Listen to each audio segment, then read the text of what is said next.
자, 참 사람이 많이 비어 있을 때 새로운 주제를 한다는 게 좀 마음이 무겁긴 한데 해야죠 뭐 어쩌겠어요. 자, 본격적으로 이제 신경망에 들어갑니다.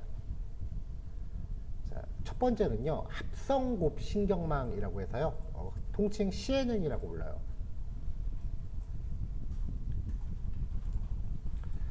그 신경망, 인공신경망은요 이 알고리즘별로 용도가 보통 정해져 있어요.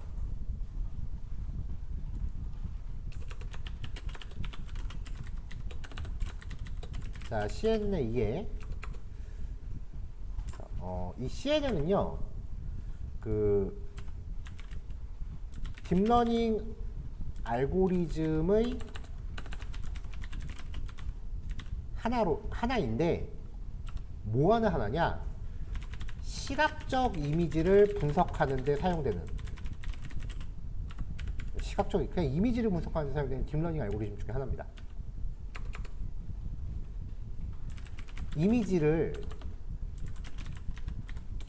작은 단위로 쪼개요. 각 부분을 분석하는 것이 핵심이고요. 그 이미지를 인식하기 위한 패턴을 찾는 데 유용해요.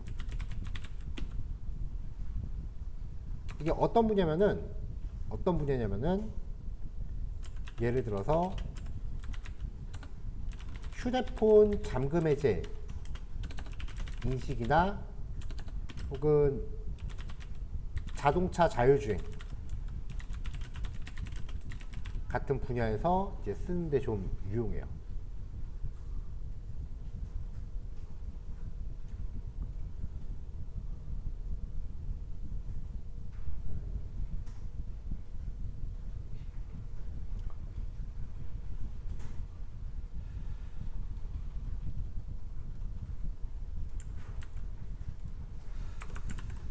자, CNN은 다른 신경망하고 마찬가지로요. 입력계층, 독립변수, 출력계층, 종속변수 및 두 계층 사이의 여러 은닉계층으로 구성돼요. 즉, 지도학습의 일종이라는 거예요. 인공신경망이라고 해봐야 그 큰 범주는 지도학습의 갈래예요. 그러니까 머신러닝의 큰 갈래가 지도학습, 비지도학습, 강화학습 세 가지가 있다 그랬죠. 그 중에 강화학습은 뭐 우리가 다루기엔 너무 넘사벽이고 지도학습 그 다음에 비지도학습 두 가지에 포커스를 맞출 건데 아직 지도학습이 다 안 끝난 거예요.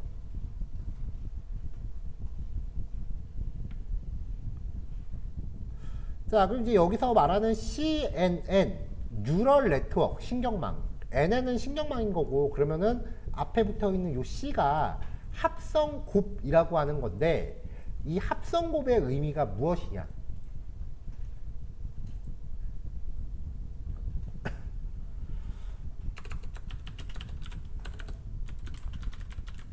합성곱이요. 요거를 줄임말인데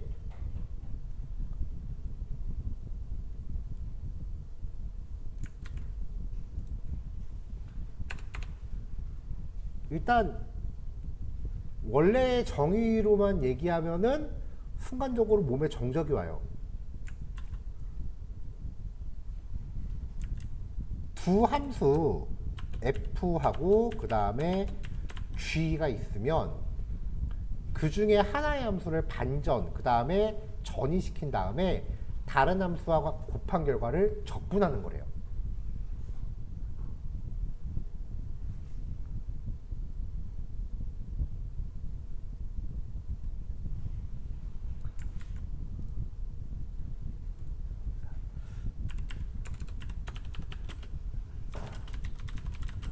자, 수학적 정의고요.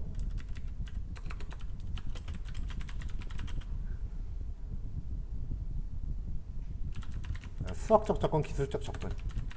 자, 기술적 접근은요. 여러분들 평소에 이거 되게 많이 해요. 요즘 핸드폰 사진 찍을 때 원본 사진 그냥 쓰시는 분 계세요? 주로 뭐 해요? 그걸로 이제 색감 바꾸는 거 뭐 한다 그래? 보통 우리 필터 한다 그러죠? 네. 사진에 필터 적용하는 알고리즘이에요. 그러니까 사진에 필터를 적용하는 처리가 실제로 합성고 알고리즘이에요.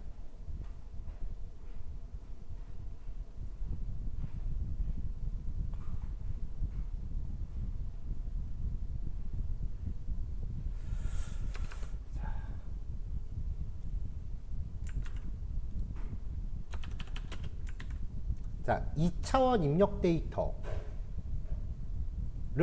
한 개의 필터로 합성곱 연산을 수행한다라고 하면은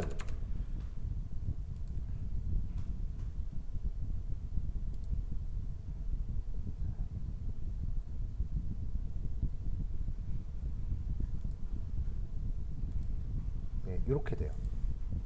자, 2차원 입력 데이터가 있어요. 우리가 그 이미지 데이터는 2차원 배열로 인코딩 될 수 있었죠. 거기에다가 일정한 배열을 더하는 거예요. 그럼 이제 요거랑 사이즈가 똑같은 위치에다가 더하는 거죠.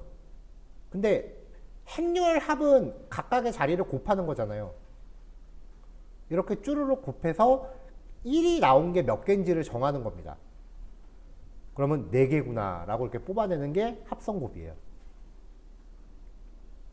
배열 2개를 더해서 그 결과가 1이 나오는 거의 개수.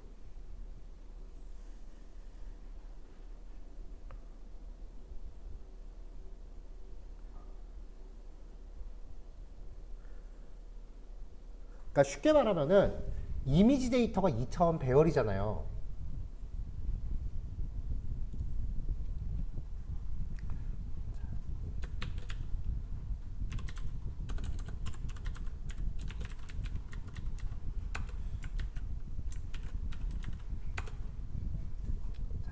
자, 쉽게 말하면은 이제 이미지 데이터가 2차원 배열이잖아요. 그쵸? 그 2차원 배열에다가 일정한 배열을 행렬로 이제 행렬 곱을 해서 그 결과값을 뽑아내는 거예요. 이때 일정한 요 더해지는 이걸 우리가 필터라고 하는 거죠. 이게 이미지 데이터일 때 각각의 그 배열의 원소가 의미하는 것은 색상이었죠. 그 색상에 일정한 값을 더 연산을 시키면 색깔이 바뀌는 거잖아요. 그게 필터의 원리라고요.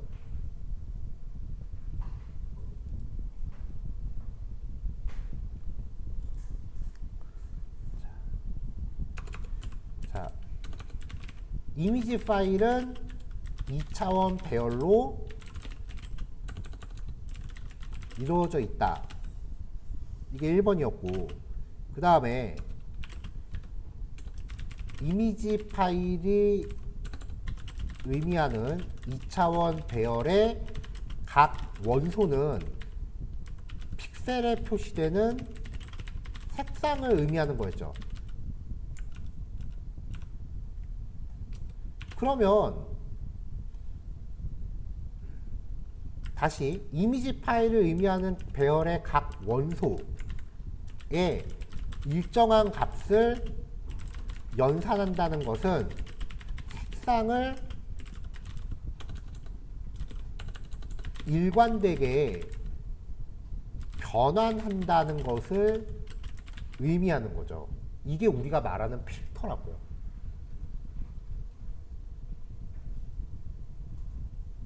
필터라고 하는 거 사실 그렇게 복잡한 거 아니에요. 여기 포토샵이 있나? 포토샵은 없네.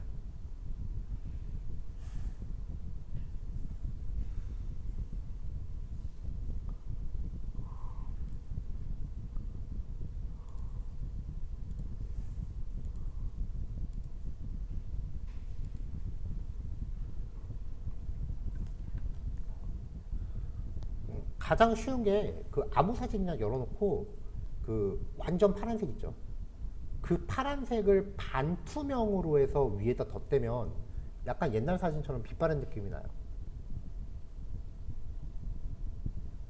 그 옛날 필름 사진들이 약간 다 그 약간 푸르딩딩한 느낌이 있거든요. 그런 느낌이 나요. 그게 제일 쉬운 필터예요. 믿어도 돼. 나 DSLR 지금 10년 이상 했어. 내가 한포샵질 하거든. 사실 이 기술을 이해한 것도 저도 그때 썼던 거 경험해서 왔어요. 자, 근데 지금 우리가 다뤘었던 우리가 지난 시간에 다뤘던 이미지는요, 2차원 배열이었죠. 왜냐면은 이미지 자체가 흑백 이미지였기 때문에 그래요. 흑백 이미지는 색깔이 검은색 하나에 명도로만 이미지 색깔을 표시해요. 검은색이 진하다, 밝다 이걸로만 표시한다고요. 근데 우리가 요즘 보는 이미지는 컬러죠. 그래서 이제 여러분들은 채널이라고 하는 개념을 알아야 돼요. 사실 이 채널 개념이 요즘 포토샵은 이 채널을 잘 안 쓰거든요. 이게 제가 20살 때 포토샵 처음 배울 때 나왔던 개념이고 바로 그 다음에부터 이제는 앞으로 포토샵 채널 안 씁니다 그래 버리더라고. 근데 여기서 다시 만나더라고요.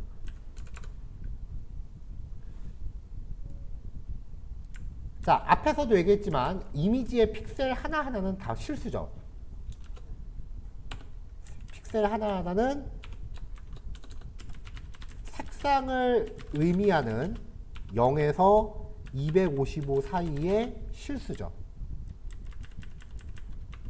자, 이거는 우리가 지난주에 충분히 인지했잖아요.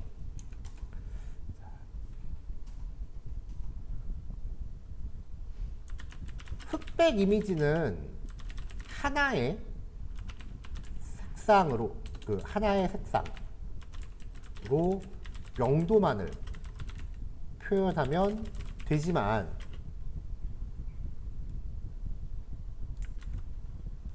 컬러 사진은 천연색을 표현하기 위해서 각 픽셀을 RGB 3개의 실수로 표현한 3차원 데이터로 구성됩니다.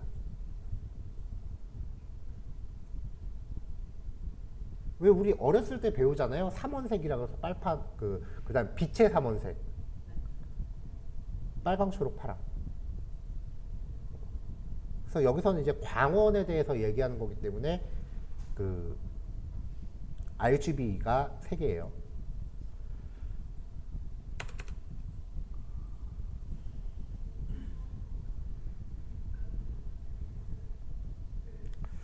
자, 그러니까 비교를 해보면 구분, 구조.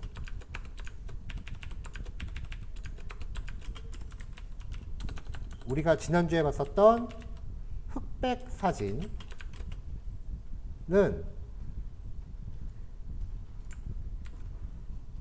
2차원 데이터고요. 이건 한 개 채널이에요.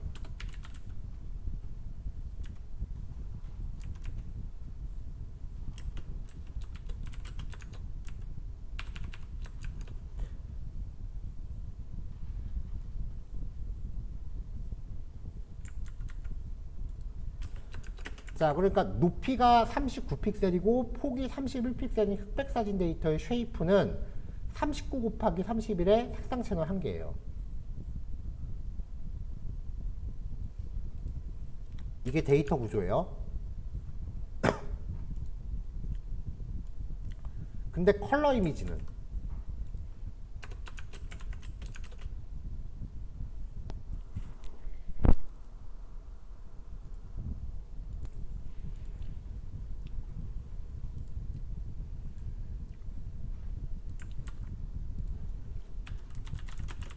(3차원) 데이터예요. RGB 3개 채널.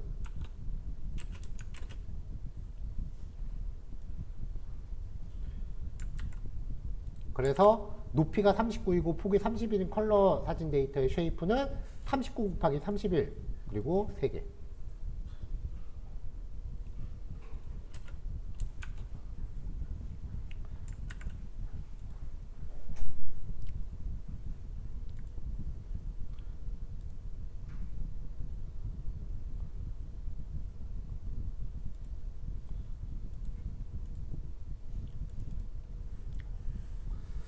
자, 그러니까 이제 이거를 그림으로 보여드리면 우리가 보통 컬러 이미지라고 하는 애들 있죠.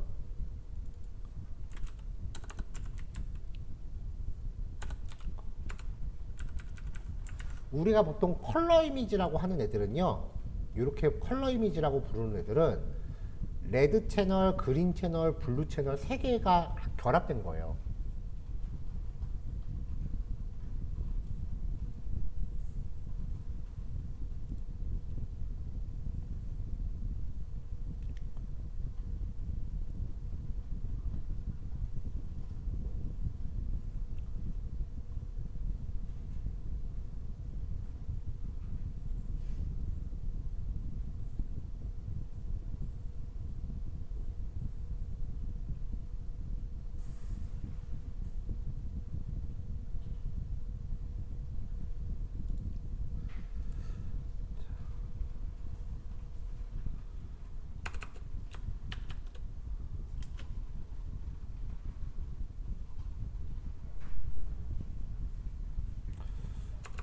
자, 단계를 조금 늘릴게요. 02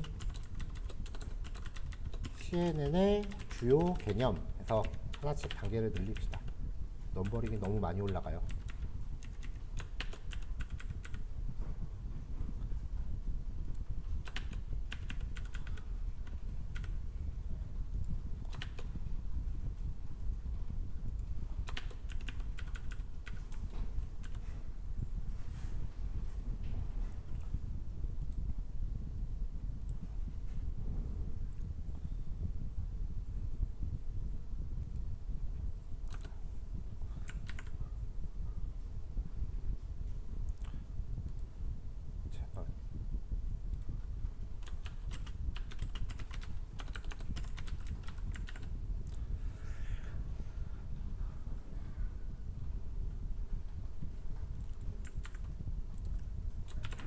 자, 그 다음 이제 필터.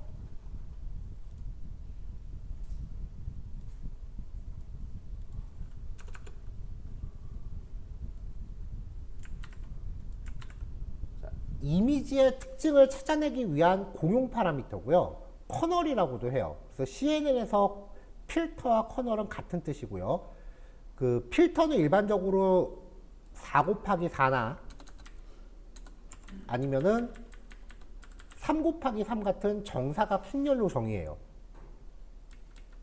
그래서 CNN에서 학습의 대상은 이 필터 파라미터예요. 필터이다라고 보시면 되겠죠.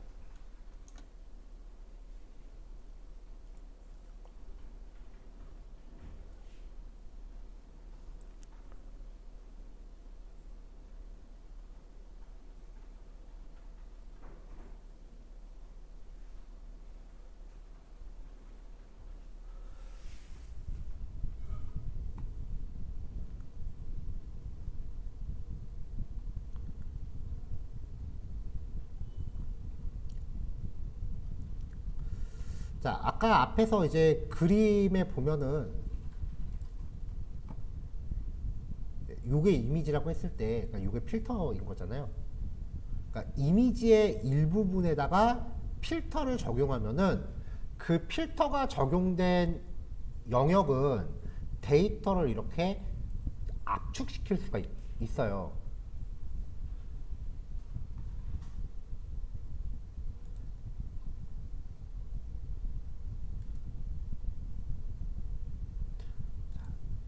자, 이거를 요만큼 적용을 해요. 그럼 그 결과가 이만큼 들어온 거죠. 요 필터를 적용하면. 그 다음에 또 여기를 적용을 해요. 이만큼을. 그러면 여기에 들어갈 값을 얻는 거예요. 그 다음에 또 여기를 적용을 해요. 그러면 여기가 되는 거죠. 이번엔 한 줄씩 내려요. 여기를 적용을 해요. 여기겠죠?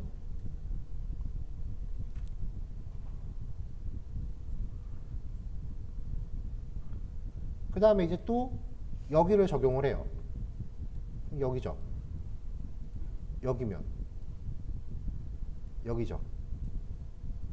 그 다음 또 여기면.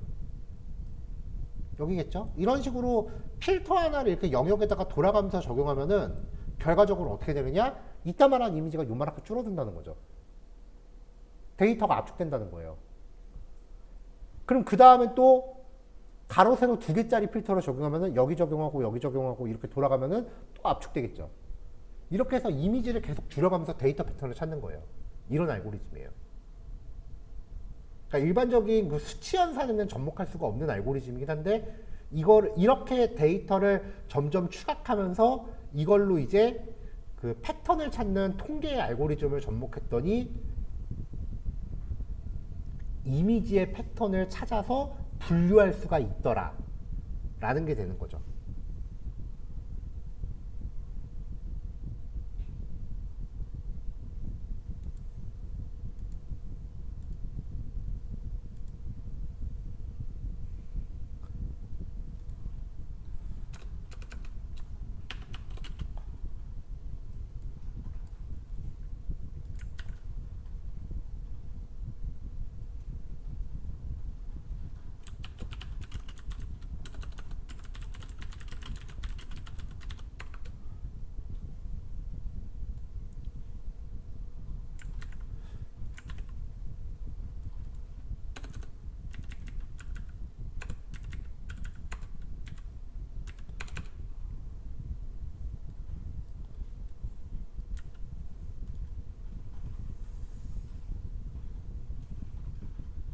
자, 조금 전에 제가 얘기했던 거를 이제 말로 풀어놓은 거예요.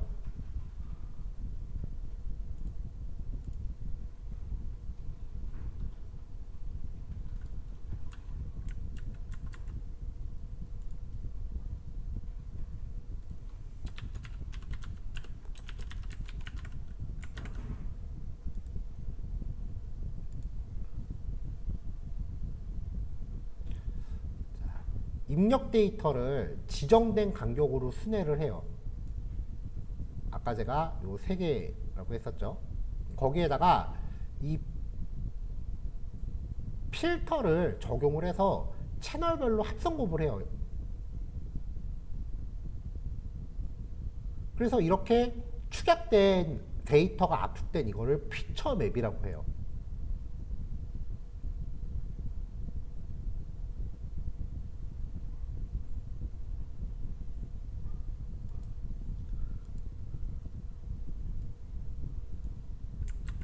자, 좀 더 디테일하게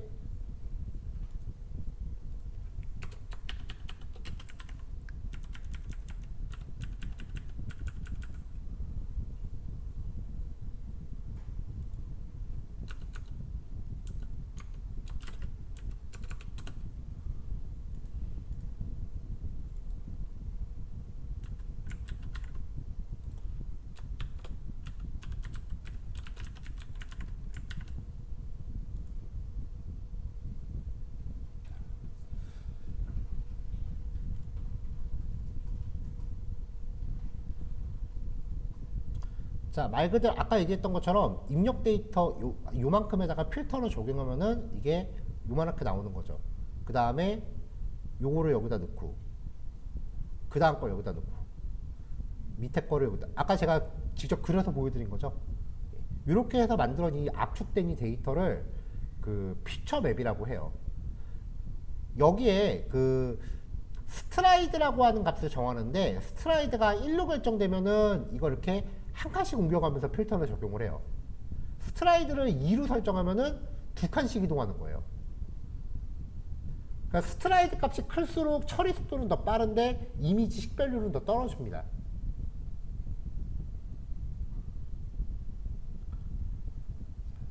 자, 이게 지금 단색에 대한 건데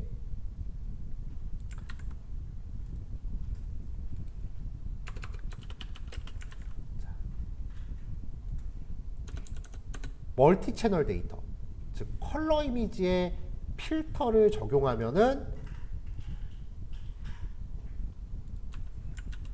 조금 전에 말한 걸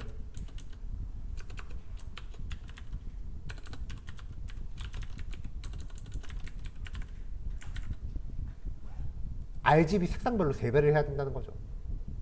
이렇게.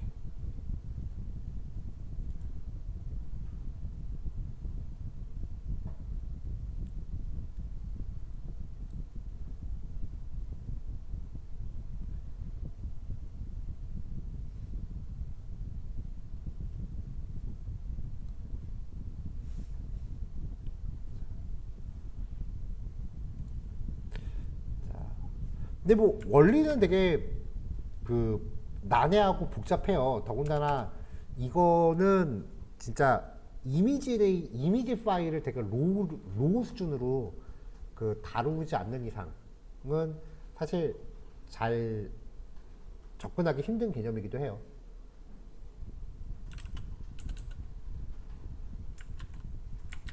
자, 요 위에 이미지 설명하면은 피처맵이라는 거는 합성곱의 계산으로 만들어진 행렬이에요. 그러니까 멀쩡한 이미지 데이터에 필터라고 불리우는 배열을 각각의 칸마다 일정하게 돌아다니면서 그 연산하는 거를 이제 합성곱이라고 하는데 그 결과로 만들어진 행렬을 피처맵이라고 해요. 자, 입력한 데이터는 채널 수와 상관없이 필터 한 개로 한 개의 피처맵이 만들어져요.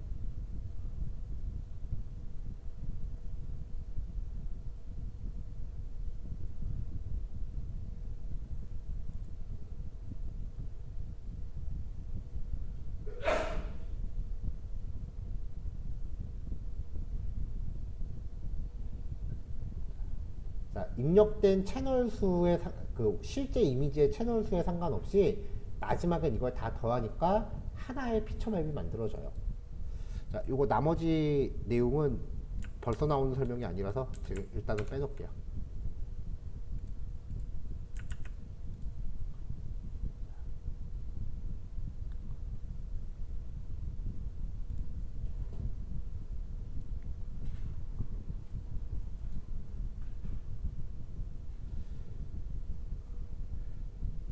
자, 그러면 이렇게 이제 이미지에 필터를 적용을 하면 원래 배열 사이즈가 4 곱하기 4였는데 결과로 만들어진 배열 사이즈는 어떻게 돼요? 줄어들죠.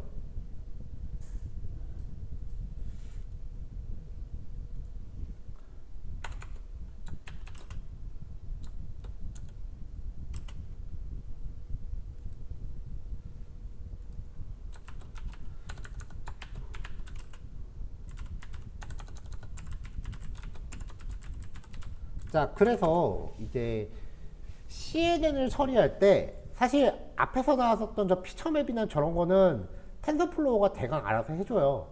근데 여러분들이 직접 코딩으로 지정해줘야 되는 게 요거예요. 자, 필터와 스트라이드 작용으로 피처맵의 크기는 입력 데이터보다 작아요.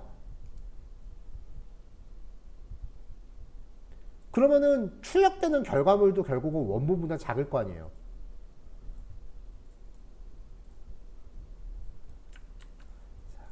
그래서 출력 데이터가 줄어드는 것을 방지하기 위한 방법이 적용되는데 그게 패딩이에요. 어떻게 처리하느냐?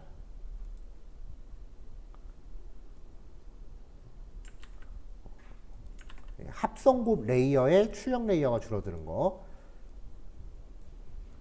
이미지가 즉 배열의 사이즈가 줄어들었으니까 배열의 사이즈가 원본하고 똑같아질 때까지 주변을 0으로 채워요.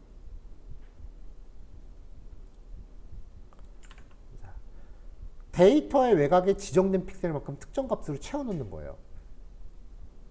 보통 패딩 값으로 0을 채워넣어요.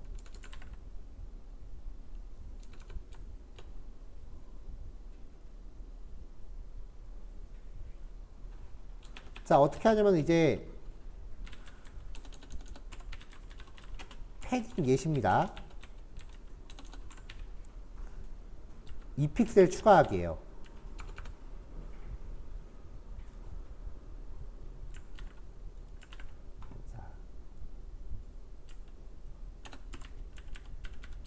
자, 가로 32, 세로 32인 3차 데이터에 외곽에 2픽셀을 추가해서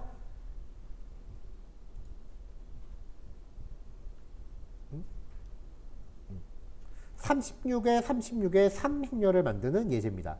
자, 2픽셀 추가했는데 왜 36이 됐을까? 이미지 외곽에 2픽셀을 추가했다고 했는데 왜 36이 됐을까?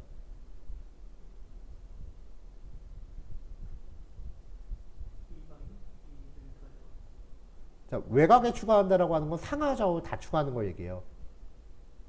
그러니까 상하에 2씩 넣은 거야. 그럼 도합 얼마예요? 좌우에도 2 씩는 거야. 그래서 도합 얼마예요? 네, 그러니까 32에 2, 4가 된 거고 여기도 4를 덧댄 거지. 양옆에 2씩 더한 거니까.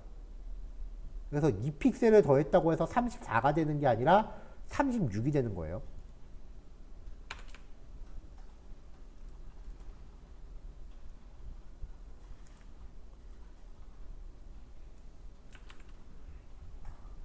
무슨 말이냐면은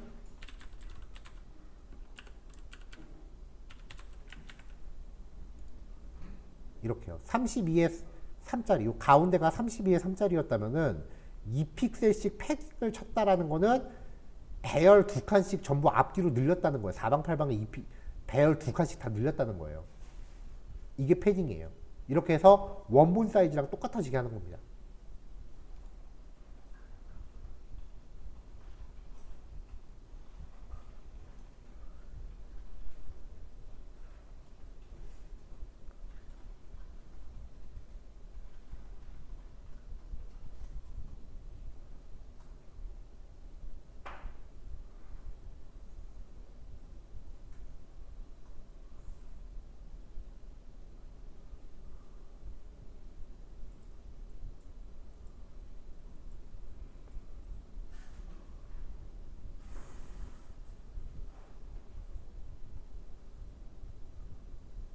정신없죠?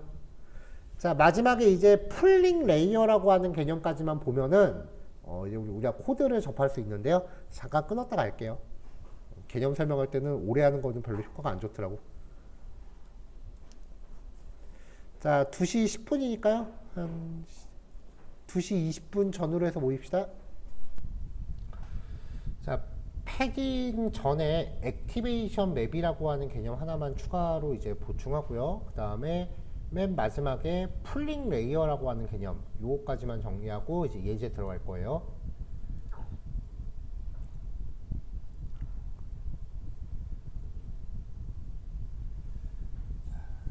자, 우리가 지금 보고 있는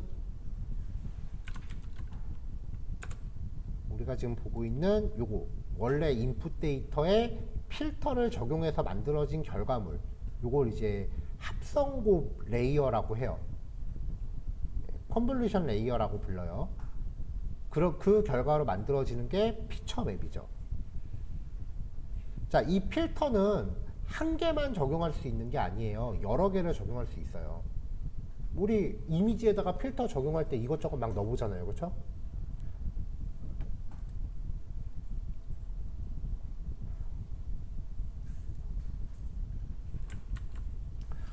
자, 그러면 하나의 그 컨볼루션 레이어에 크기가 같은 여러 개의 필터를 적용할 수 있어요. 그러면은 피처 맵에는 필터 수만큼의 채널이 만들어져요.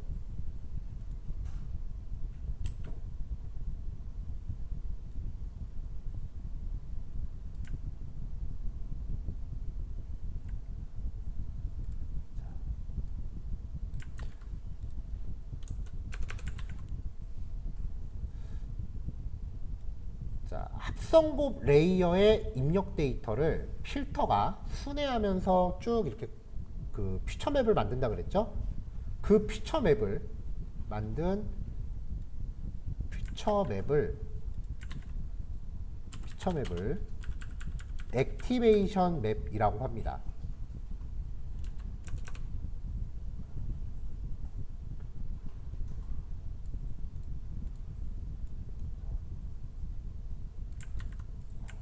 결국 이제 액티베이션 맵은 피처맵 행렬에 활성 함수를 적용한 결과거든요.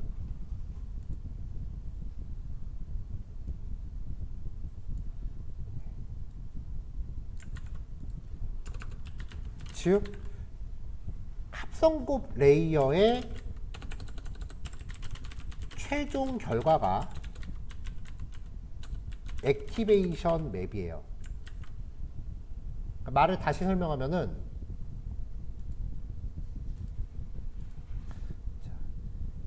여기에다 이제 필터를 적용해서 나온 게 이제 합성곱 레이어인데, 이 합성곱 레이어의 결과가 피처 맵이다. 이 피처 맵에다가 그 활성 함수를 적용하면은 그게 액티베이션 맵이라고 부른다.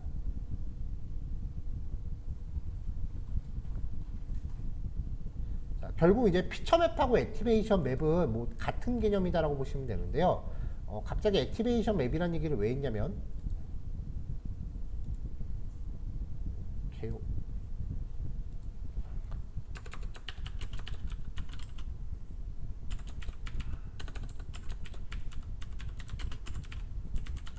자, 풀링 레이어라고 하는 마지막 개념을 설명하려고 그래요.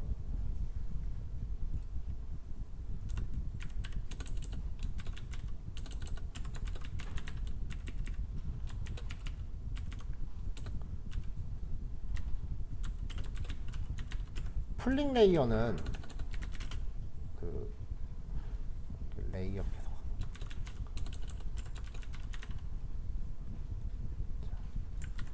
자, 컨볼루션 레이어의 출력 데이터. 컨볼루션 레이어의 출력 데이터가 뭐라 그랬어요? 피처 맵 혹은 액티베이션 맵이라 그랬죠.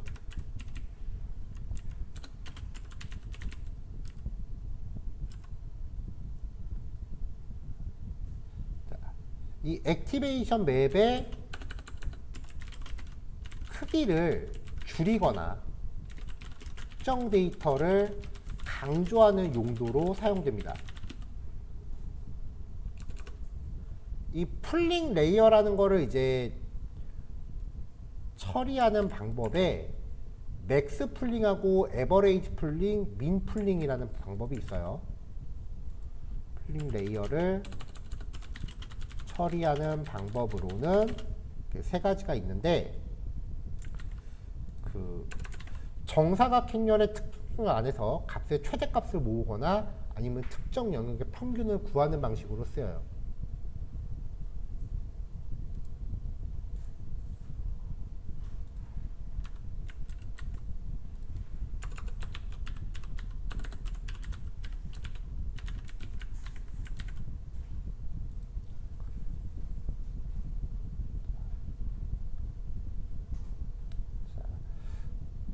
필터를 적용해서 이렇게 결과가 만들어졌다면 이걸 다시 영역별로 잡아서 뭐 여기에서 최대값만 뽑고, 여기서도 최대값만 뽑고, 여기서도 최대값만 뽑고, 여기서도 최대값만 뽑았다. 그러면 맥스 풀링이고요. 영역별로 평균값을 뽑았다라고 하면 에버레이지 풀링이고요. 그러니까 이미지의 영역을 강제로 축소시키는 거라고 보시면 돼요.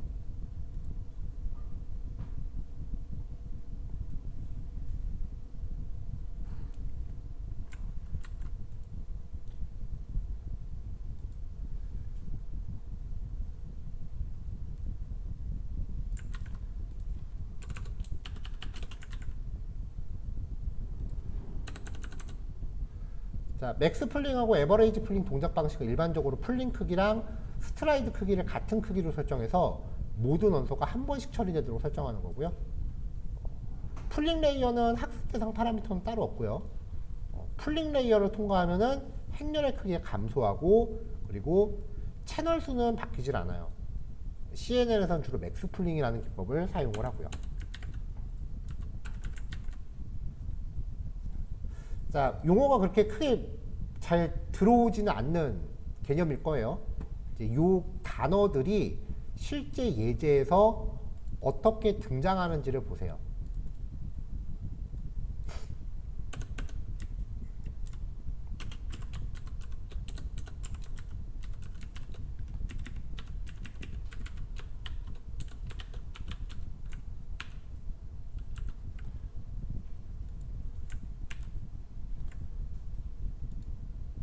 자, 그래서 우리가 지난주에 마지막으로 봤었던 그 엠리스트 데이터 있죠? 걔를 다시 한번 할 건데, 지난주에 썼던 거는 그냥 단순히 분류 알고리즘을 썼다고요. 소프트맥스 알고리즘을 썼다고요.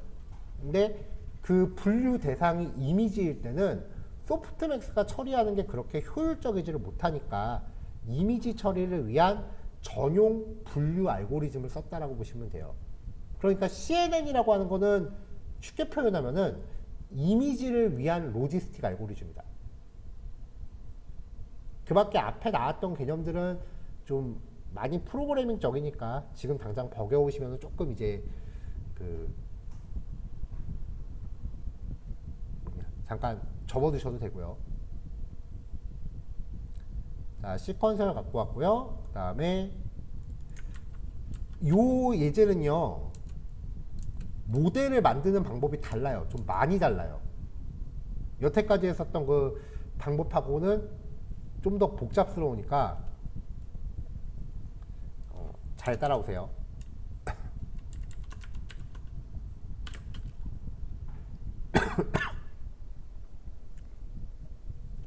자, 일단 시퀀서는 들어왔고요. 여기 보면은 신경망 레이어를 쌓기 위해서 기존에는 댄스라는 것만 썼죠. 근데 이 댄스 이외에 배치 노멀라이제이션, 콤보 2D, 맥스풀 2D, 플래튼, 드롭 아웃, 요런 좀 생소한 애들이 등장을 합니다. 나머지는 동일하고요.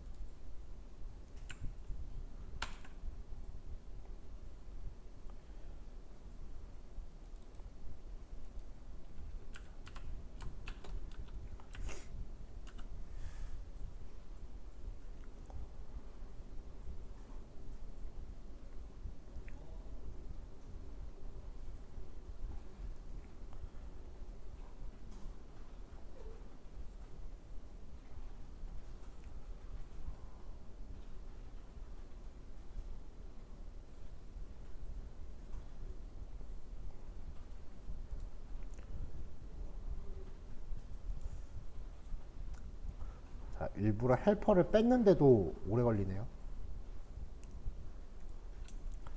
자, 엠리스트 데이터 가져왔어요. 이미 앞에서 봤었던 데이터니까 뭐 특별히 볼 건 없겠죠? 자, 데이터 전처리 과정하고 그 다음에 탐색적 데이터 분석 과정도 앞에 예제를 통해서 본 거니까 생략을 하겠습니다. 그 손글씨 이미지 한 거예요.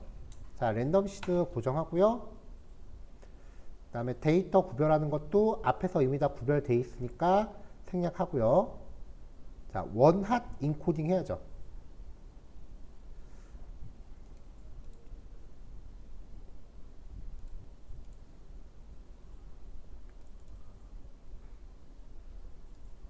카테고리컬 갖다가 처리하면 이제 원핫 인코딩이 처리가 되죠.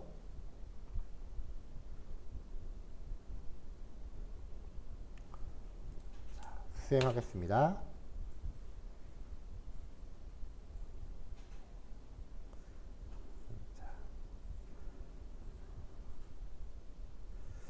자, 훈련 검증용 독립변수 이미지의 차수를 재설정할게요.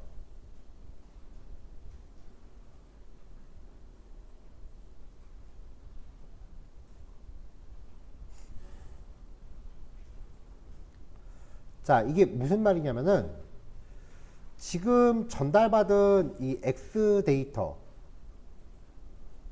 X 트레인의 쉐이프를 보면은 X 트레인의 쉐이프를 보면은 28 곱하기 28이죠. 그러면은 얘는 각 28 곱하기 28인 2차 배열이 6만 개 있다는 얘기잖아요. 근데 CNN은 기본적으로 채널 개념을 가져가기 때문에 얘는 지금 2차 배열이 6만 개란 얘기죠. 근데 CNN은 3차 배열이 6만 개여야 돼요. 왜냐하면 애당초 컬러 이미지를 연두한 거기 때문에. 근데 지금 예제 데이터가 흑백이라서 차수가 하나 부족하니까 최소한 28 곱하기 28 곱하기 RGB까지는 아니더라도 한 개 채널은 있다 라는 형태로 만들어서 이걸 6만 개로 넣어줘야 돼요.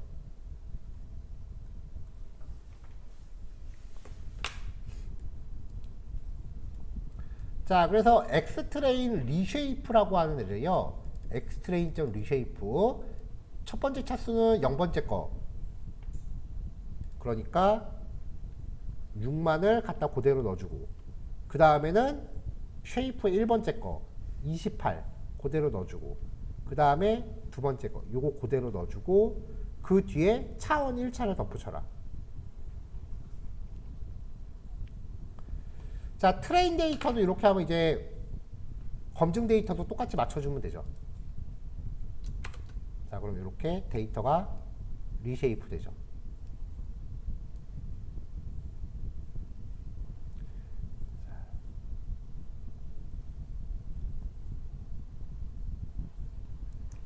자, 그 다음에 이제 정규화.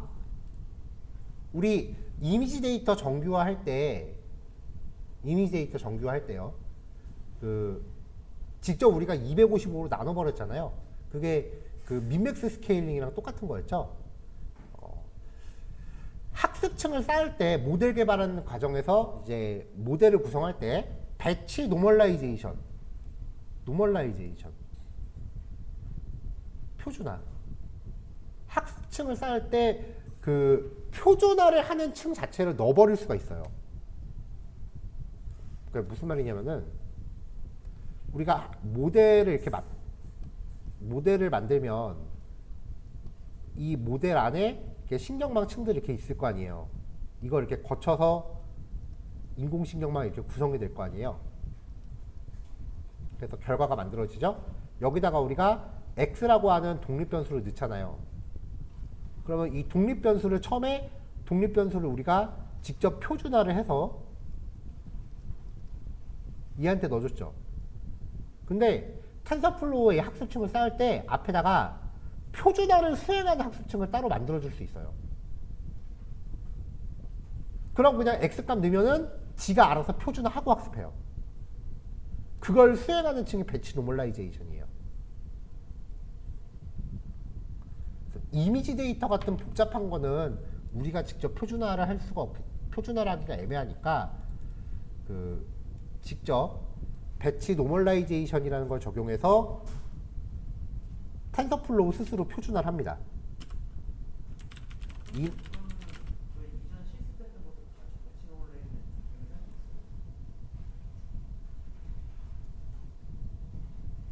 이미지가 아니기 때문에 별 소용이 없을 거예요. 왜냐면은 얘는 민맥스 스케일링을 주로 하는데, 일반 수치는 스탠다드 스케일을 그걸 쓰는 게 훨씬 낫기 때문에, 이미지와 같이 복잡한 데이터의 경우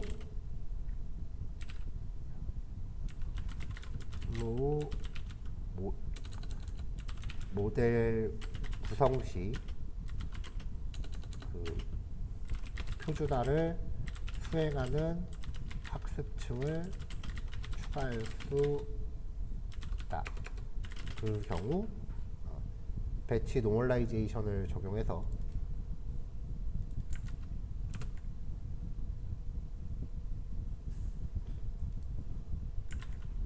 층을 적용하여 그 경우 독립변수 데이터를 직접 표준화 할 필요가 없다. 정교화는 생략했다는 얘기예요.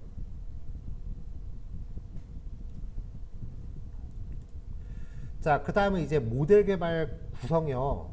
복잡해요. 순서가 이제 콤보2D라고 하는 걸 먼저 적용을 하고요. 거기에 내가 만약에 표준화를 넣을 거다라고 하면은 배치 노멀라이제이션 층을 적용을 해줘요. 그 다음에 맥스 풀2D. 아까 그 액티베이션 하는 거 있다 그랬죠? 맥스 풀2D를 적용하고 마지막에 드롭 아웃이라고 하는 걸 해요. 이 과정을 n번 반복을 해요. 이거를 몇 번 반복하는지에 따라서 이제 그 학습의 정확도가 결정이 되는 거예요. 그리고 플래튼 레이어를 하나 추가해주고 덴스층을 n개 추가해줘요. 요거 n번 수행한 만큼.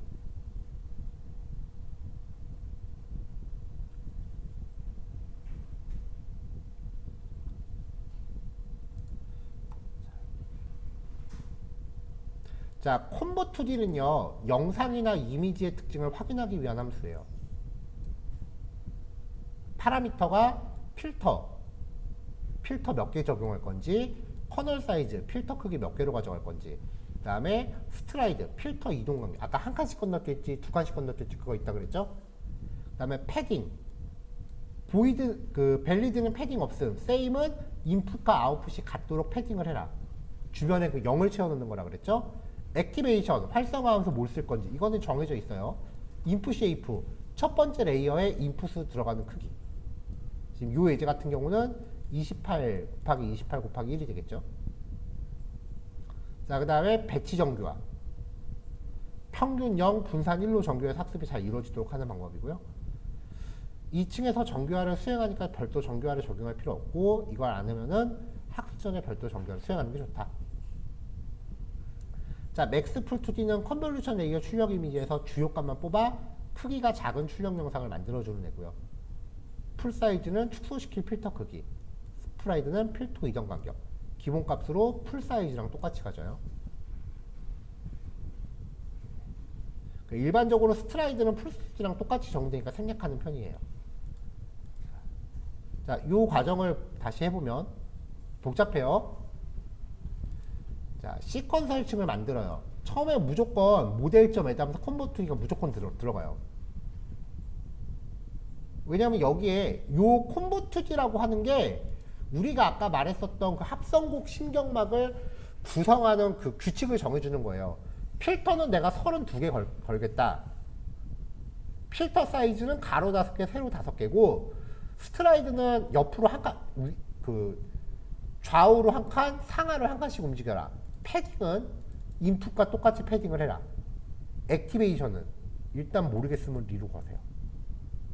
인풋 쉐이프는 28 곱하기 28 곱하기 1이었죠.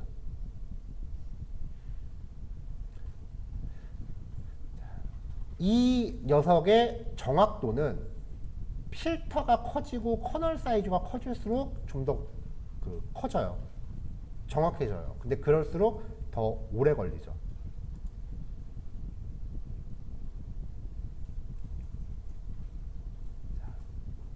커널 사이즈는 작아져야 돼요.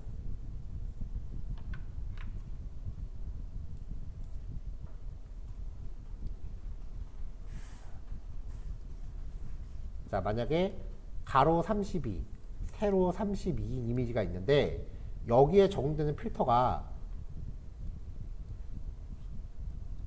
8, 8이면은 8개면 한 이만큼 차지할 거 아니에요. 근데 4면은 이만큼밖에 안 차지하죠. 그러니까 옆으로 한 칸씩 이동하면 더 많은 칸으로 움직일 거 아니에요. 그러니까 커널 사이즈는 작을수록 좋은데 너무 작으면 또 오래 걸리죠. 그 다음에 배치 노멀라이제이션 표준화 걸고요. 그리고 모델.add 한 다음에 맥스풀 2D.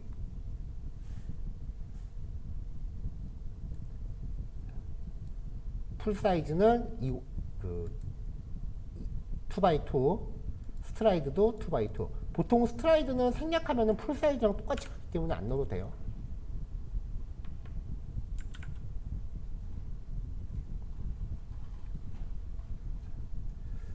자, 보통 요만큼 이렇게 코딩하고 이렇게 하면서 층을 하나 더 쌓아요.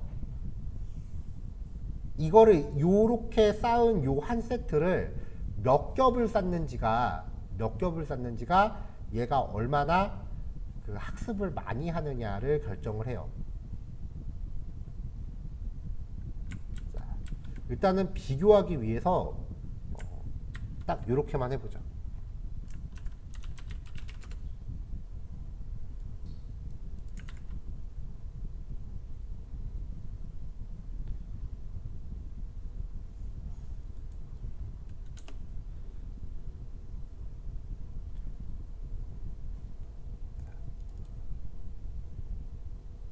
맥스풀 2D하고 그 다음에 플래튼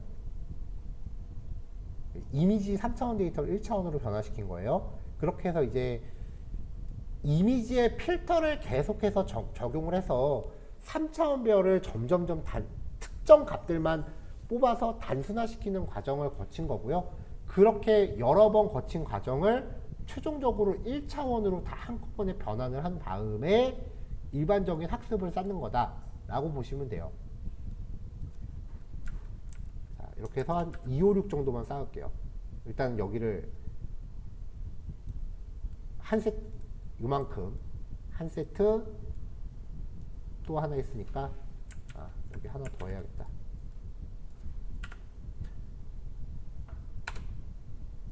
그 다음에 아웃풋은 10개였고요. 이유는 아담 카테고리컬 크로스 엔트로피 ACC 서머리.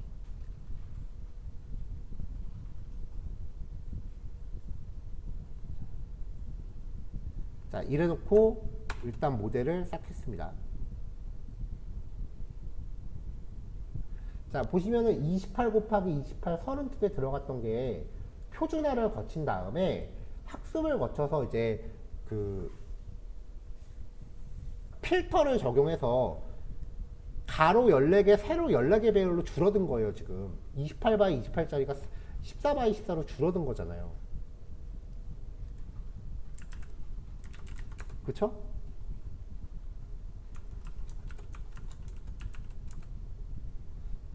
그 다음에 14 곱하기 14개의 배열이 32개 있다. 이거를 1차원으로 다 나열한다라고 하면은 이거 다 곱해버리면 되거든요. 이걸 다 곱하면 6270이 나와요. 제가 지금 계산기 때려봤거든요. 그럼 6272개의 뉴런을 한 번에 2, 5, 6개로 줄여버리는 거야. 자, 6272개에서 256개로 한 번에 줄여버리면 버리는 게 되게 많다는 거죠. 그럼 얘는 이제 학습 손실률이 되게 커져요. 그럼 얘는 한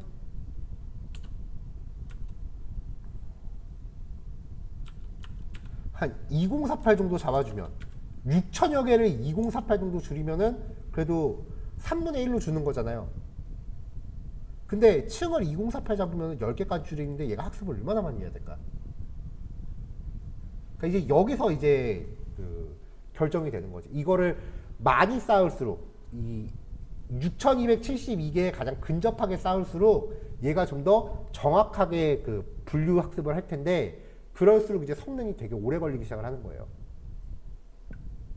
요 예제는 간단한 흑백 이미지니까 아마 요 정도만 쌓아도 큰 문제는 없을 거예요. 자, 그럼 이제 리쉐이프 한 거랑 원하드 인코딩 한 거 500번 F 걸고 체크 포인트는 안 만들 거고 이제 학습을 돌려보죠.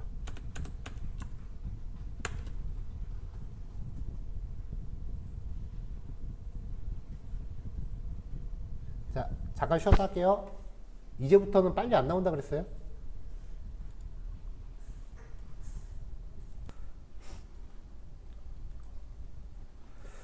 자, 그래도 생각보다 일찍 끝났는데요? 7번 만에 끝났네.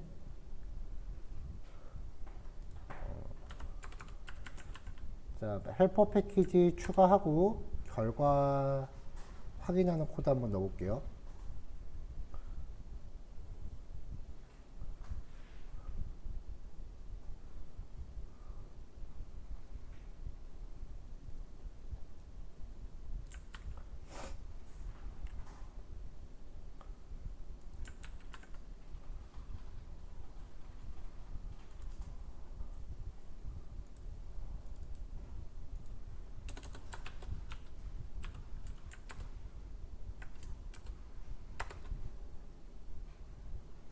이게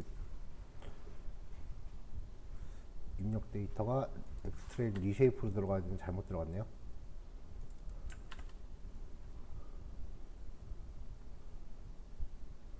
여기도 엑스테스트 리쉐이프.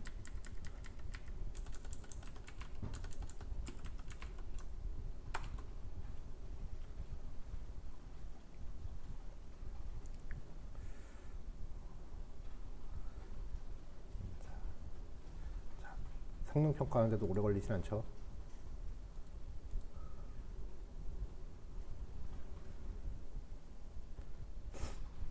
자, 최종 훈련 정확도는 99% 나왔고요. 검증 정확도는 98% 나왔어요. 자, 이 정확도는 우리가 소프트맥스로 했었던 거랑 같은 정확도입니다. 그리고 지금 손실률은 요동이 좀 심한데 이 요동 차이가 보면은 0.06에서 0.09 사이인 거죠. 그러니까 실제로는 이 손실률이 가장 큰 게 지금 3%대 미만인 거예요. F폭이 7번 만에 끝났기 때문에 이걸 보여주느라고 지금 이렇게 된 거고, 만약에 F폭이 좀 길게 갔으면은 요거는 거의 격차가 안 보일 거예요. 여기 Y축의 단위를 보시면은 큰 손실률은 아니다라는 거 알 수 있고요.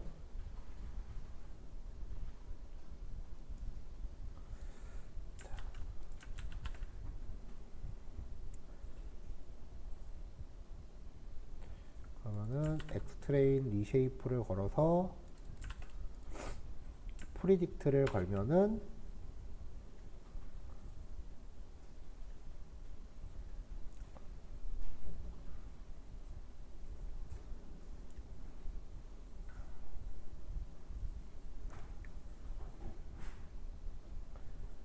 자, 경우의 수가 어떻게 나오는지 확인됐고, 이거를 이제 인덱스만 뽑아서 이제 데이터를 비교해 보자고요.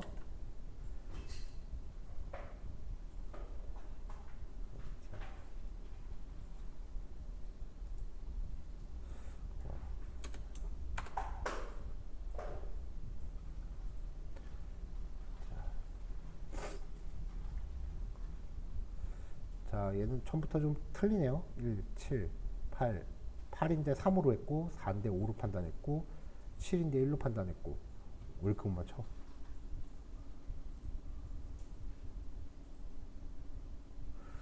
썩 그렇게 잘 맞춘다는 생각은 만드는데 정확도는 왜 이렇게 높게 나왔지?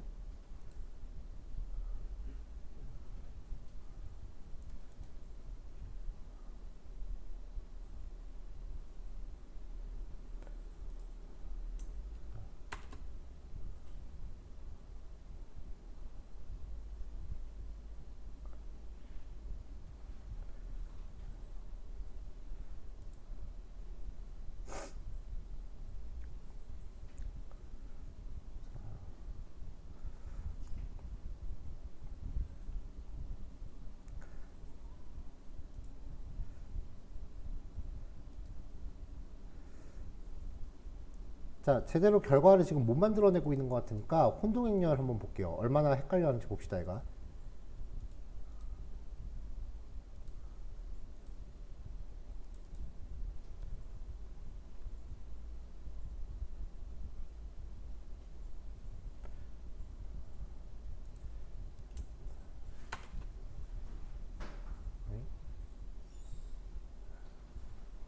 자, Y. 내가 테스트 데이터로 돌렸나?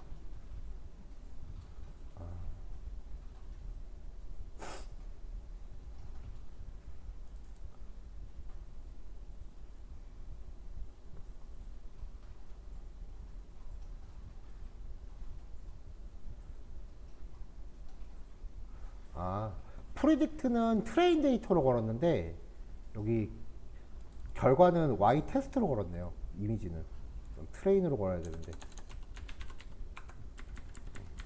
트레인하고 테스트가 잘못 들어갔어요.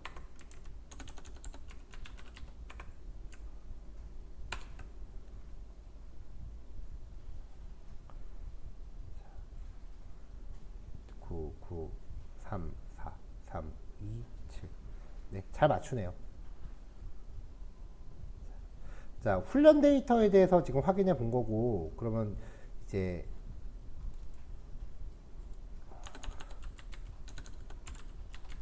훈련 데이터에 대해서 이제 산정을 해본 거고, 실제로 근데 이 훈련 데이터로 처리를 하는 거는 학습 모델을 만들 때 썼던 데이터를 그대로 산정하는 거기 때문에 정확도가 그 검증 데이터보다는 높아요.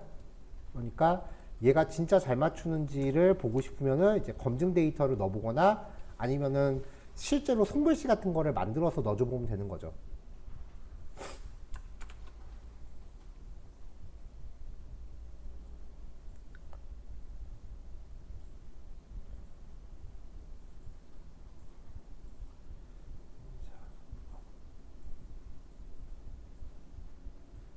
요 예제 끝나면 진짜 우리 콜앱 합시다. 느리네.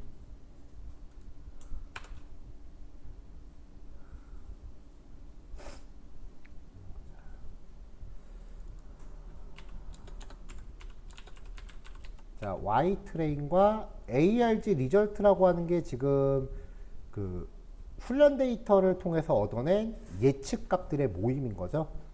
그래서 Y 트레인에 대한 값과 ARG 리절트를 비교하면은 우리가 혼동행렬을 알 수 있는데,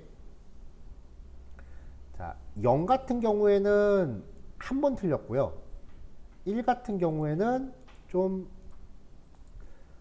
7번 틀렸고, 얘도 이만큼 틀렸고, 3에서도 틀렸고. 근데 유독 쭉 보면은 유독 많이 틀려 하는 게 지금 여기에요. 자, 그럼 얘가 유독 6을 좀 혼란스러워 한다라고 표현을 해요. 그럼 이렇게 보다 보면은 유독 못 맞추는 데이터가 있어요. 그럼 그 데이터에 대해서는 학습 데이터를 좀 더 늘려줄 필요가 있어요. 제일 못 맞추는 게 6이잖아요, 지금. 그렇죠? 실제 값이 6인데 5로 예측한 케이스가 30이나 된다고요. 그럼 이런 부분에 대해서는 보완을 좀 해줘야 되는 거죠. 자, 이걸 이제 히트맵으로 그려보면은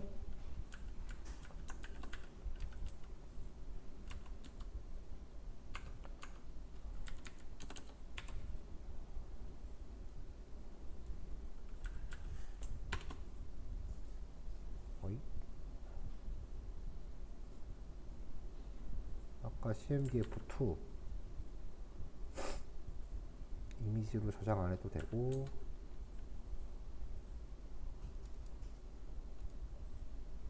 아,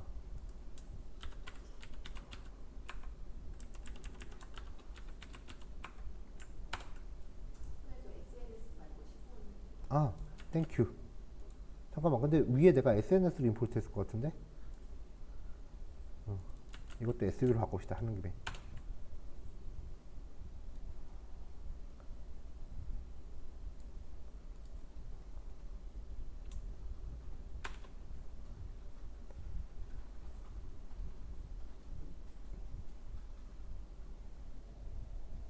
아, 여기 AX를 걸어주면 안 되는구나.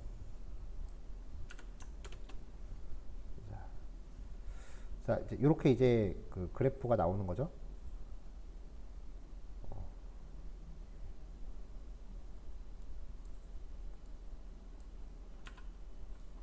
15에 10.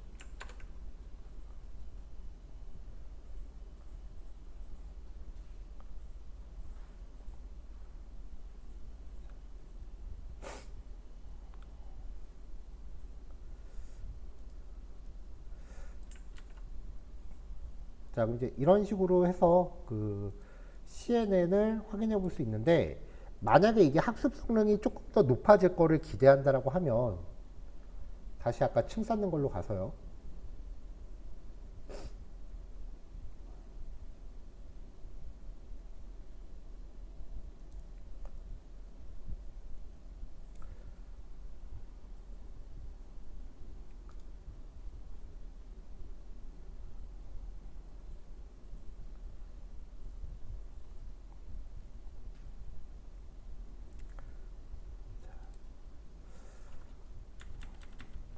자, 1차원으로 변환하기 위한 레이어 플래튼을 쌓는 거는, 이거는 이 처리는 덴스층을 쌓기 전 마지막 처리예요. 그러니까 CNN층을 쌓는 거는 요만큼인 거죠.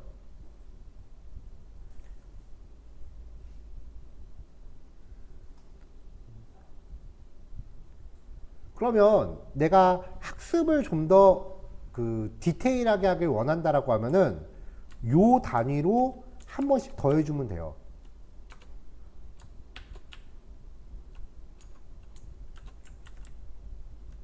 그러니까 요 단위로 한 번씩 더 쌓아주면 돼요. 이렇게.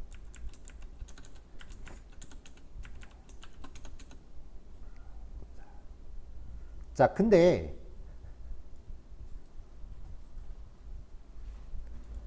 조건이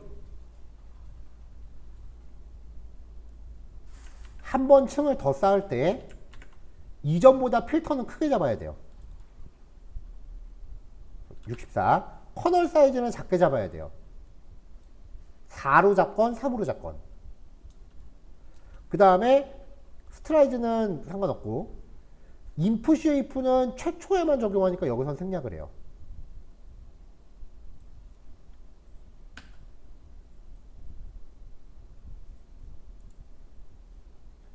이런 식으로 해서 층을 점점 늘려주면서 한 번씩 테스트를 더 해보는 거예요. 근데 이렇게 되면은 아까 층의 개수가 어마무시하게 많이 나왔잖아요. 그쵸? 지금 여기 AI가 제시해주는 코드만 봐도 다음 층은 128개래.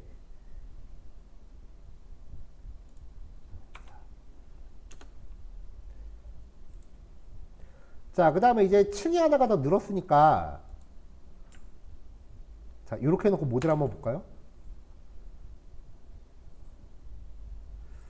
자, 28 바이 28 층 쌓았고 표준화 한번 해줬고 이거를 14 바이 14로 단순화 시켰어요. 이 14 바이 14를 다시 한번 그 CNN층으로 쌓고 그 다음에 표준화 한번 더 해주고 이걸 다시 7 바이 7로 줄였어요. 요 7 바이 7을 다 1차원으로 바꿔주니까 3136이 됐죠. 아까부터 숫자가 확 줄죠. 그럼 이제 학습을 더 잘할 가능성이 생기는 거예요.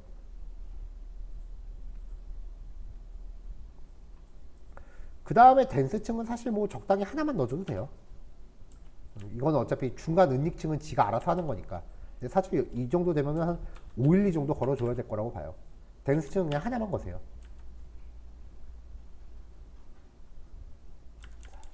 자, 이래놓고 이제 학습을 돌리면은 재시작하고 처음부터 다시 할게요.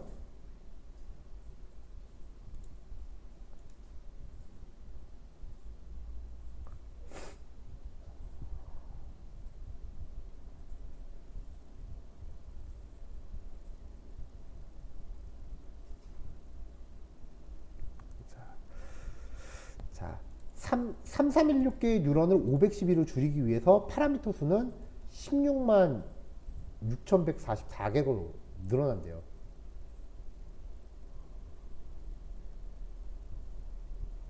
그럼 이제 얘가 또 후덜덜한 거죠. 자, 얘는 이제 얘대로 돌아가라고 둘게요, 이제.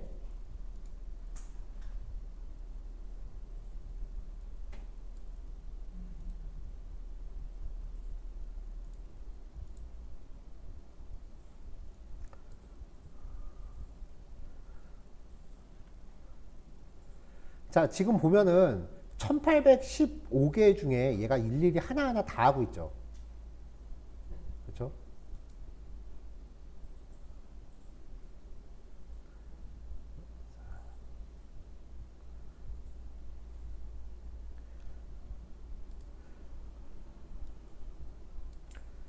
그래서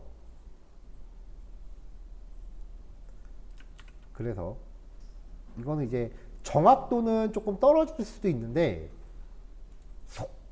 오직 학습 속도에만 포커스를 맞추고자 할 경우 맥스풀 2D 뒤에 층을 하나 더 쌓아요. 드롭아웃이라고. 랜덤으로 몇 개는 학습하지 말고 건너뛰어 라고 하는 거예요. 이렇게. 그러면은 학습 속도가 좀 빨라집니다. 아까 만들어진 이 계층 개수들, 요 개수들 중에 25%를 건너뛰는 겁니다. 학습을 안 하고요.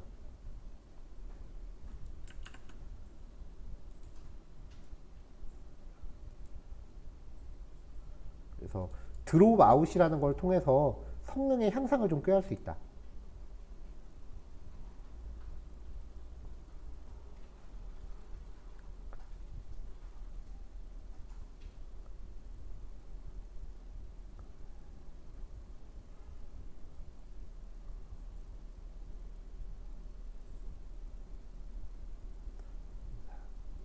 그래도 오래 걸리는 마찬가지네요.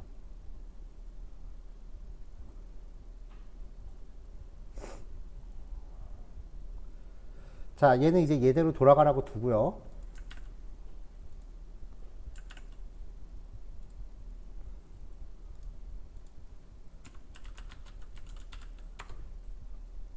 자, 구글 콜앱이라고 검색을 하시면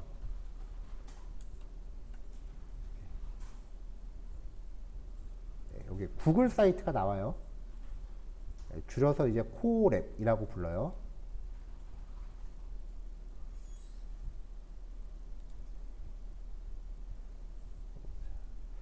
자, 요걸 타고 들어가시면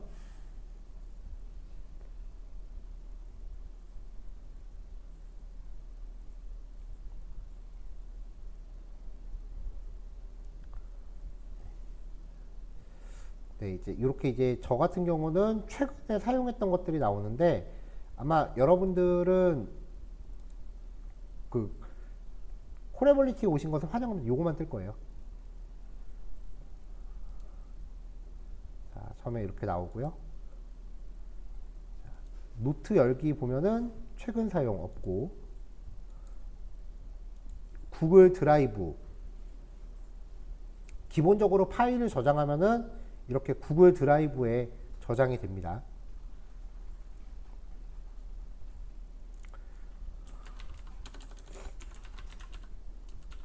그러니까 본인 구글 드라이브에 접속을 해보시면 이제 여기 콜앱 노트북이라는 폴더가 생길 거예요. 구글 콜앱을 쓰고 나면 거기 안에 보시면은 이제 각자 실습한 파일들이 여기 저장이 돼요.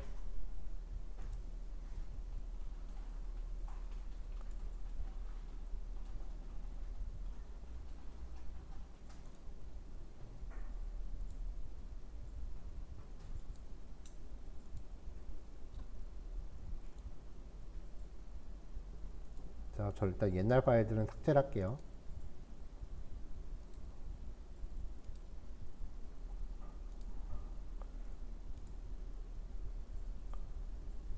아직 동기화가 좀 안 됐나 보다.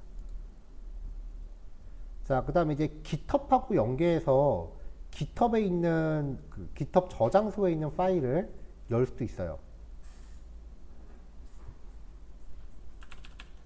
자, 저도 GitHub하고 연계를 시켜 볼게요.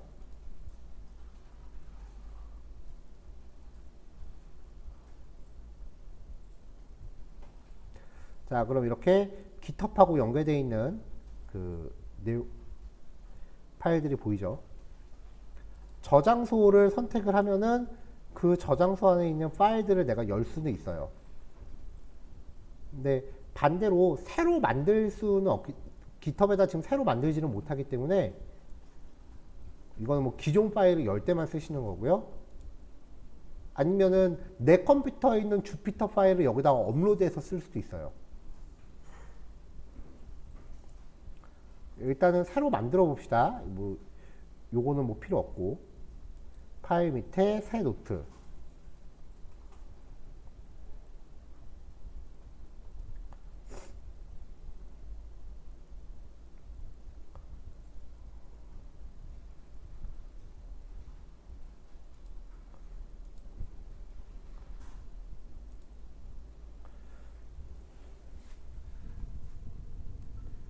자, UI가 조금 익숙하지 않을 수도 있는데 기본 사용 방법은 우리가 쓰고 있던 주피터예요.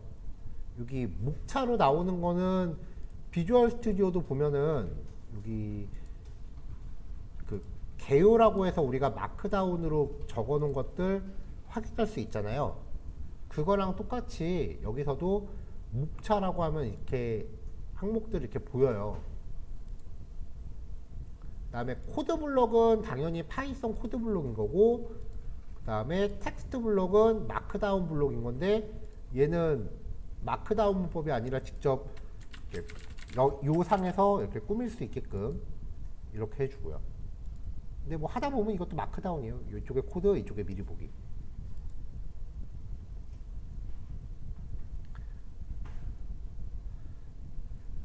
자, 근데 이 콜앱을 쓸 때 주의하실 거는 여러분들은 지금 도커를 배웠으니까 이해가 차라리 좀 쉬울 텐데 지금 주피터 노트북 파일 하나 만들었죠. 이 노트북 파일 하나가 도커 이미지 하나라고 보시면 돼요. 그러니까 요 파일을 하나 만들면은 가상 머신이 하나 생기면서 돌아갑니다.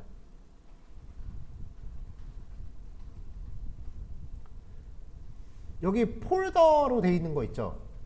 요 파일이라고 되어 있는 요 아이콘을 누르면 자, 런타임에 연결하는 중입니다 라고 나오죠? 자, 여기 보면은 샘플 데이터라고 폴더가 있잖아요. 지금 여기가 이 주피터 파일이 동작하는 그 커런트 워킹 디렉토리인데 샘플 데이터 폴더에는 이렇게 약간의 그 테스트 데이터들이 있어요. 엠리스트 테스트는 여기도 있네.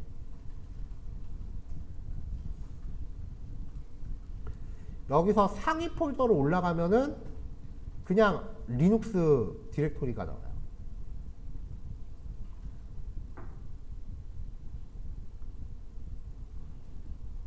그럼 원래 데이터는 어디에, 원래 폴더는 어떻게 가요? 이 루트 디렉토리 밑에 있는 컨텐츠라는 폴더가 커런트 워킹 디렉토리예요. 이 컨텐츠라는 폴더가 커런트 워킹 디렉토리예요. 컨텐츠.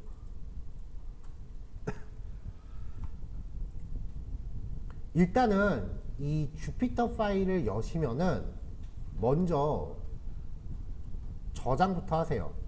드라이브에 사본 저장 혹은 깃허브에 사본 저장해서 어디엔가 사본을 저장을 하세요.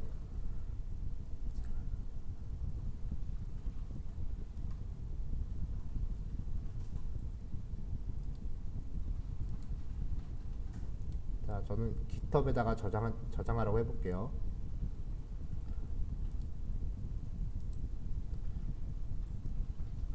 근데 경로를 내가 직접 적어줘야 되는구나.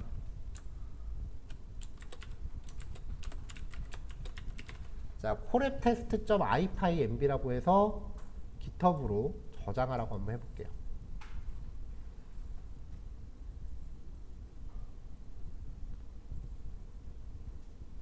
자, 그럼 깃허브 열리면서 여기 파일이 이렇게 하나 저장됐다 나오고, 네, 여기 콜앱테스트라고 저장됐죠?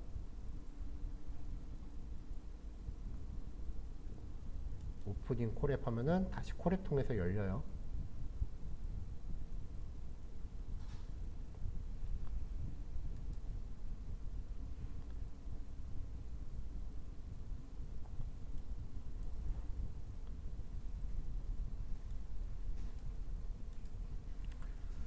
자, 그 다음에 이제 이 파일을 새로 만들고 나면은 런타임 메뉴 밑에 런타임 유형 변경이라는 게 있어요. 일단 무조건 이거부터 하세요. 런타임 유형 변경이라고 하는 게 컴퓨터 종류를 선택하는 거예요. 한참 코딩하다가 이거 바꿔버리면 그 실행 처음부터 다시 해야 돼요, 전부 다. 런타임 유형 변경 들어가서 일단 GPU 선택하세요. 보시면 여기 T4 GPU라고 돼 있죠. 최소한 요거 하면은 내 컴퓨터에서 지금 하는 것보단 그나마 좀 빨라요. 여기 밑에 그 비활성화로 돼 있는 거는 유료 옵션이고요. CPU보다 T4 GPU 최소한 요거 선택해 주는 게 빨라요. 근데 이걸 선택해서 확인하는 순간 세션이 종료되니까 주피터로 치면 재시작한 거랑 똑같은 게 되는 거죠. 그래서 이거부터 하려는 거예요. 왜냐면은 학습 시간 오래 걸리는데 이거 바꿔갖고 더 그 여태까지 학습해 놓은 거 처음부터 다시 하면 억울하거든요. 그리고 또 이거를 바꿔야 되는 게 그 우리가 각종 그 필요한 모듈이나 그런 것들 우리가 만든 헬퍼 같은 걸 쓰려면은 여기에다가 소스를 업로드 해줘야 돼요. 그러니까 만약에 내가 만든 헬퍼를 쓰고 싶다라고 하면 이 헬퍼를 여기다가 이렇게 드래그해서 업로드를 해줘야 돼요. 근데 런타임 유형을 변경하면은 컴퓨터 종류를 바꿔버리는 거니까 이 컴퓨터에다가 파일 업로드 해놓고 저 컴퓨터 쓰겠다고 하는 거야. 그러니까 일단은 런타임부터 바꿔놓고 뭐라도 업로드를 해야 돼요.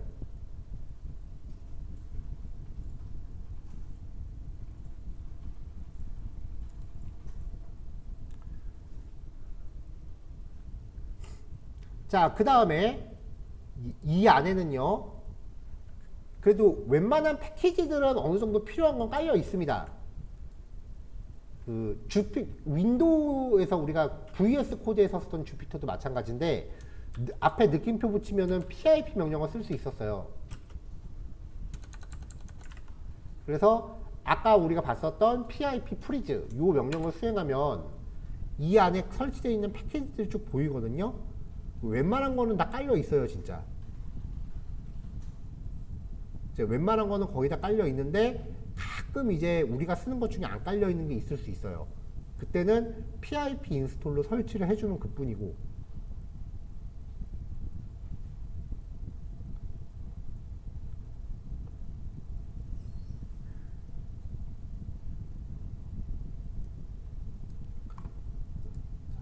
프리즈한 거는 지울게요.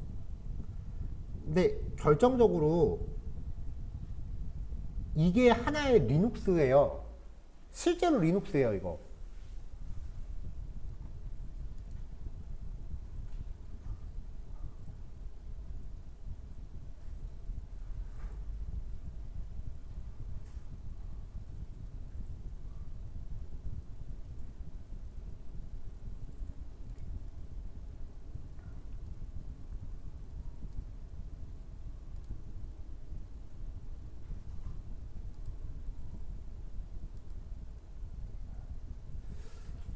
근데 여기에 한글 폰트가 없어요.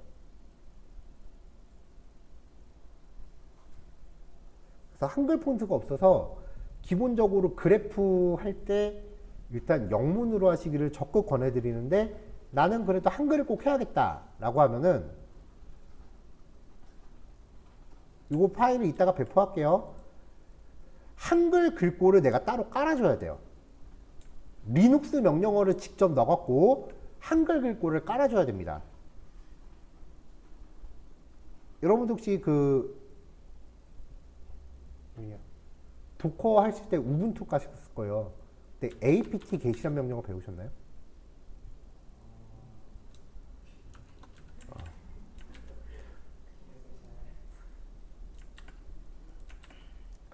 자, sudo는 관리자 권한을 빌리는 거고요.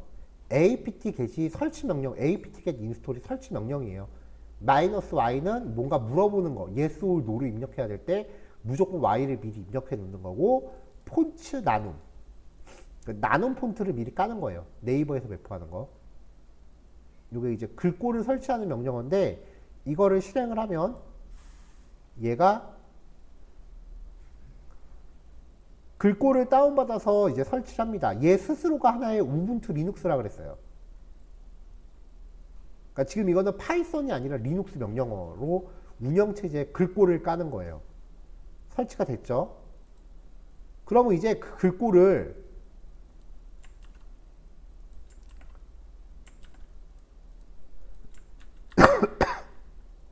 설치된 글꼴을 이제 매트플롯 LIB가 인식할 수 있게끔 로드를 시켜요.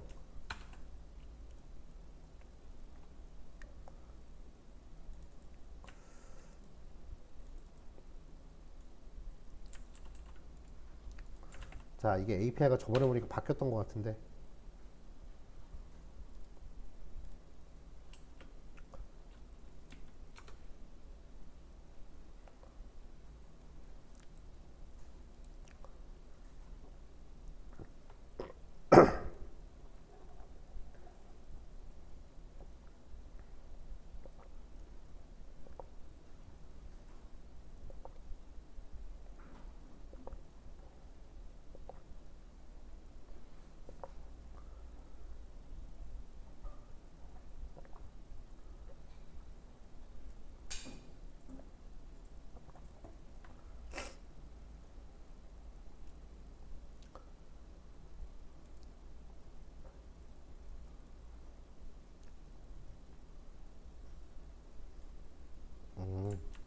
자, 지금 서칭을 해봤는데요. 이게 버전이 바뀌면서 리빌드라고 하는 게 컴퓨터에 있는 글꼴들을 다시 한번 스캔하는 명령인데 그게 없어졌대요.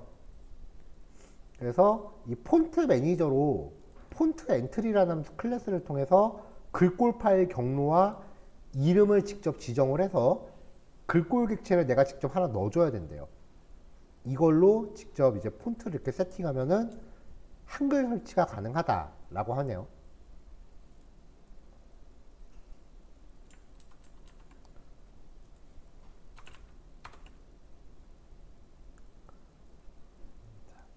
자, 이렇게 이제 글꼴을 한번 로드해주는 코드를 넣고 나면은 그 다음부터 이제 plt.figure 뭐 plt.title 안녕하세요 라고 한 다음에 plt.show plt.close 이렇게 하면 이제 한글이 표시가 돼요. 지금 보여드린 이 처리 이외에는 그냥 다 기존의 주피터랑 똑같아요.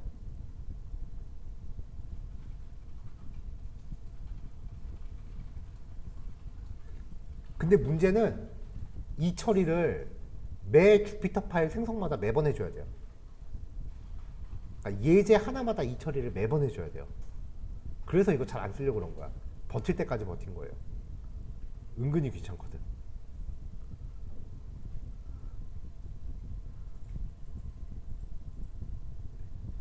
요 명령 내리고 이걸로 글꼴 깔아주고 그 다음에 이렇게. 그래서 나중에 하다 보면은 그래프 할 때 한글 절대 안 나요. 이거 귀찮아서.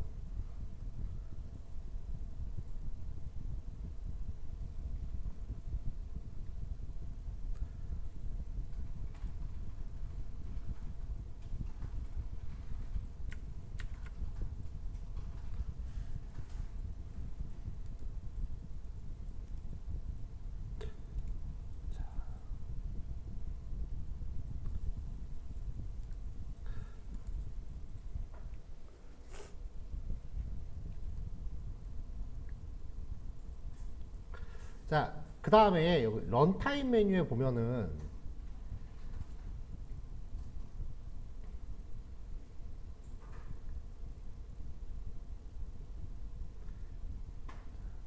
다시 시작 및 모두 실행이라는 게 있어요. 누르면은 이거는 그냥 우리가 아는 셀 다시 실행하고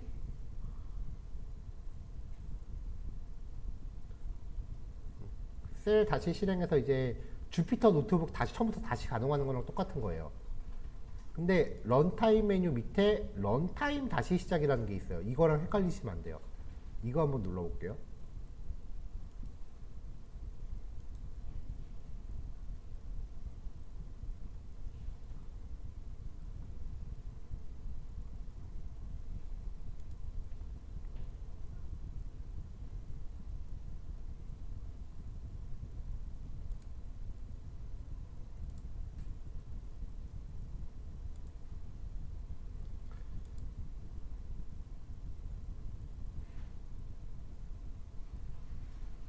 자, 누르고서 다시 실행을 합니다.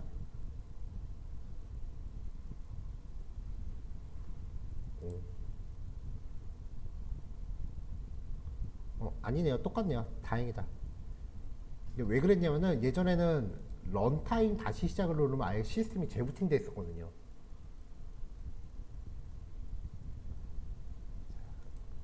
런타임 유형 변경을 TPU, 이 TPU라고 하는 거는 구글에서 만든 텐서플로우 전용 GPU예요.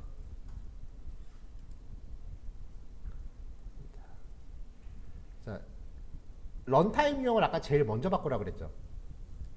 확인하고 저장. 강사님 뭐 코드 그대로인데요? 엄청난 일이 발생했어 지금. 아까 제가 헬프 올렸던 거 기억하세요? 날라갔어요. 컴퓨터가 바뀐다니까요. 그러니까 내가 분석하겠다고 헬퍼랑 샘플 데이터 파일 같은 거 여기다 다 업로드 해갖고 이제 그 분석을 실 텐데 그게 다 날라가 버려. 이게 제가 데이터 파일을 별도의 제 사이트에 올려주기 시작한 출발점이었어요. 처음에는 데이터 파일을 학생들한테 다 엑셀로 배포를 했는데 그럼 여기다 올려놓고 이거 매번 파일 날라가니까 매번 다시 올리고 앉아있더라고. 그래서 그냥 아유 그냥 내가 올려주고 말지 그래서 제 홈페이지 올리기 시작한 거예요.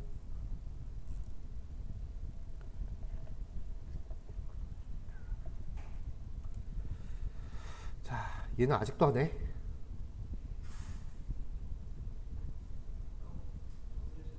그쵸 당연하죠. 층이 늘어날수록 정확도는 올라가지만 더 느려져 당연히. 아유 그나마 이 정도 속도는 진짜 양반이에요. 어. 내일 예제는 이거 1 올라가는 게 1초 이상 걸릴 거예요.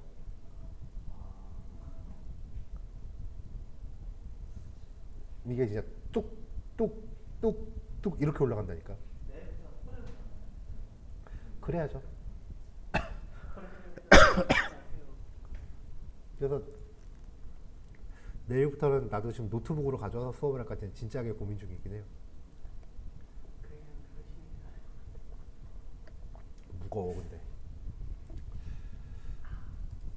진짜 극강의 행복함을 맛보고 싶으면은 이거를 유료 결제하시면 돼요.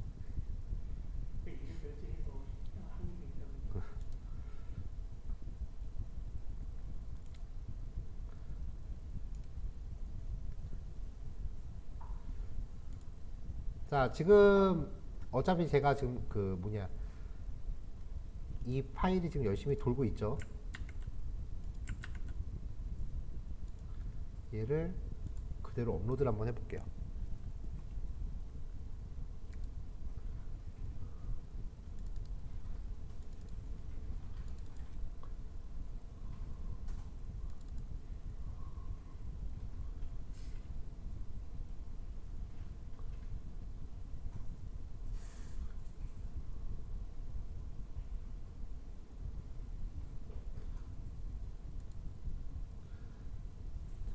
일단 얘가 마음에 드는 게 이 목차는 되게 깔끔하게 나와요. 자 코드 블록 하나 더 추가했고요. 얘를 위로 올려서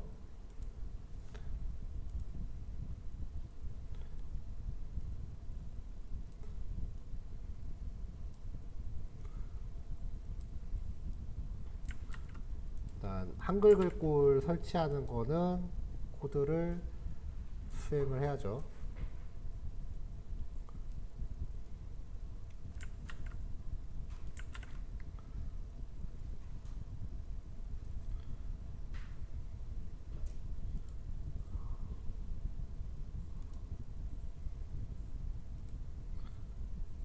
자, 그 다음에 헬퍼 업로드를 하고요.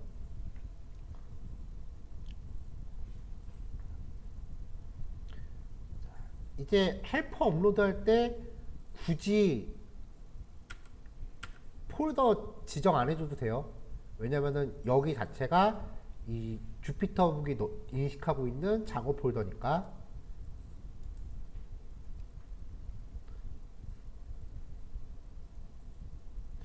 자, no module named PCA. PCA를 못 찾는데요. 이 안에 지금 우리가 PCA를 해놨는데,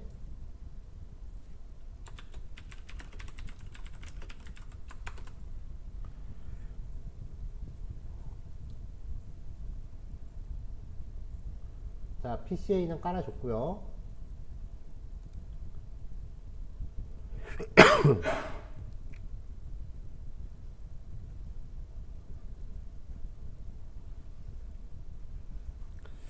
자, 됐고 이제 데이터셋도 가져와지나 봅시다.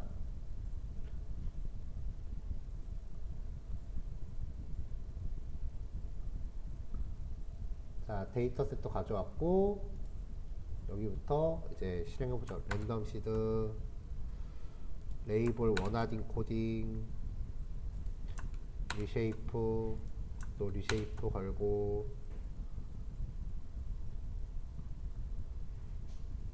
모델 객체 만들고, 이제 학습을 돌려야죠.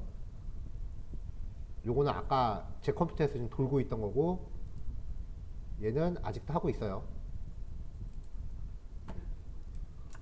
예, 콜앱은 이제 시작. 뭔 차이인지 모르겠어요. 지금 컴퓨터에서 도는 거는 일씩 커지는데 얘는 일씩 안 커지고 몇씩 올라, 2, 3씩 한꺼번에 올라가요. 얘는 일씩 올라가고 얘는 올라가는 단위가 다르잖아요. 근데 이제 얘한테 금융치료를 하는 순간 애가 갑자기 팍 하고 돌아간다니까.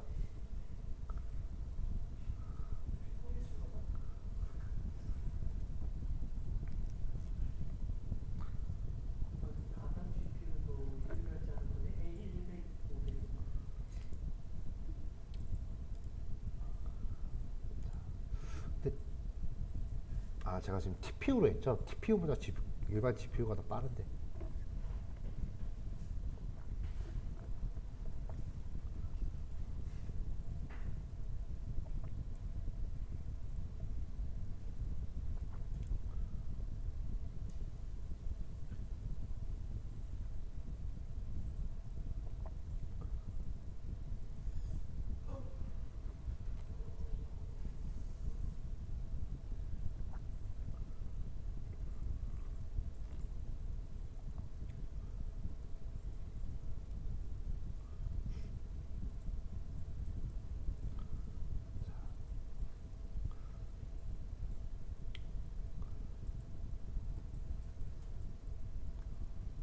자, 90초. 에폭 하나에 90초. 얘는 128, 뭐 134 이렇게 걸리죠. 조금 더 빨라요. 근데 이게 쌓이고 쌓이면 꽤 많은 시간 차이가 나는 거죠. 자, 결과가 언제 나올지 모르겠어요. 일단은 결과 나올 때, 아까 한번 돈 거 보니까 그래도 한 1, 20분 정도 후에는 나오지 않을까 싶은데, 그때까지 잠깐 쉬었다 갈게요. 자, 콜앱에서 텐서플로우 학습이 끝났어요. 저는. 그래서 학습 결과 평가라고 지금 다음 코드 돌리고 있고요.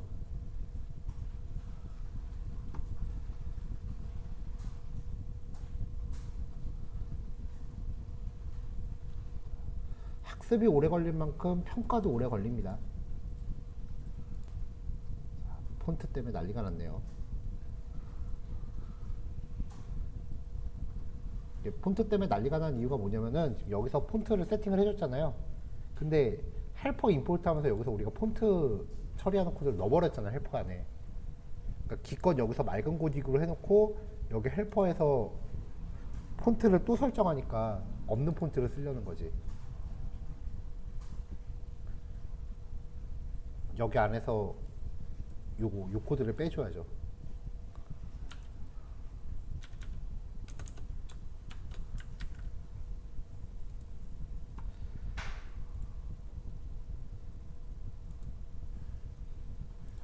여기를 그럼 폰트 설정하는 거를 다시 실행하고 돌아와서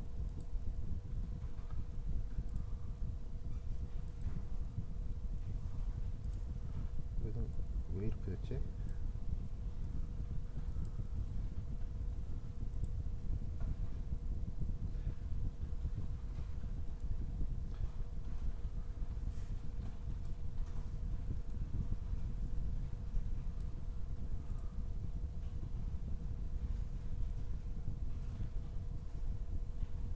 일단 학습 결과 평가 다시 할게요. 글꼴 설정을 다시 했으니까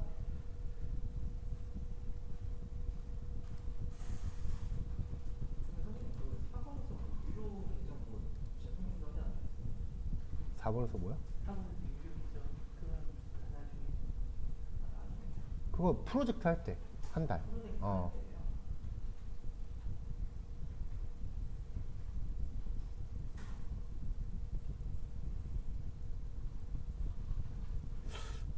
나눔 고딕 폰트를 설정을 했는데 못 찾네요, 얘가.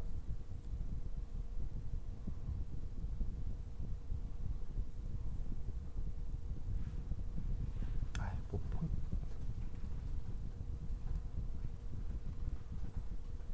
나눔 고딕.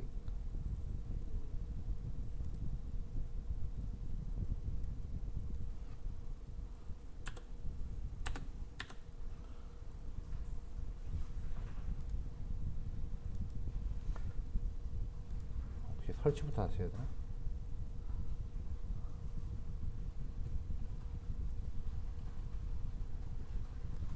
설치 다시 했고, 폰트 다시 인식시켰고, 내려와서 결과 평가.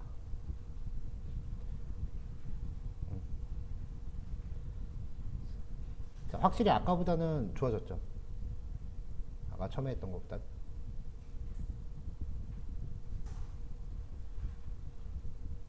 근데 에폭스가 조금 늘어나긴 했어요.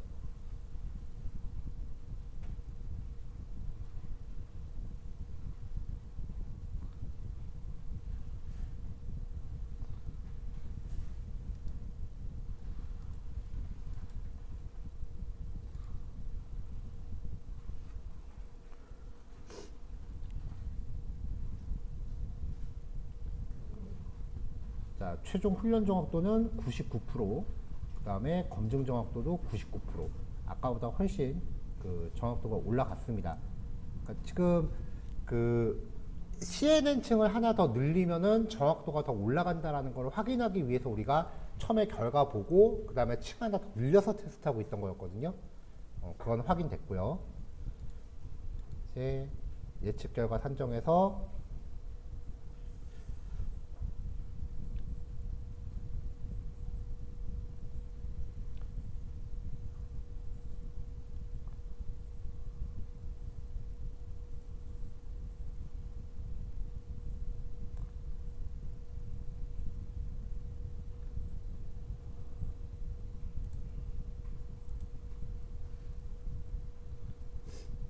리스트 뽑고 그 다음에 마지막으로 데이터 비교해 보면 되겠죠. 그 다음에 최종 혼동행렬 만들고 시스템앱으로 결과 시각화까지 하면 마무리가 됩니다. 미리 다 눌러놨어요. 자, 5, 4, 3, 5, 8 뭐 예측은 잘 하고 있고요. 혼동행렬 봤어요. 아까 6에 5였나요? 6을 잘 예측을 못했었죠. 6이었나요? 없어요. 지금 6 다 맞췄죠. 자, 지금 7을 1이라고 예측한 게 2건 나왔어요. 이거는 글씨 못 쓰면 사람도 잘 못 알아봐, 솔직히. 7하고 1은. 이거 빼면은 층 하나 올린 걸로 거의 다 맞췄다고 보면 될 것 같아요. 거의 다 0이죠. 요거 빼고는 다 맞췄네. 이렇게 해서 CNN 엠리스트 마무리가 됐어요.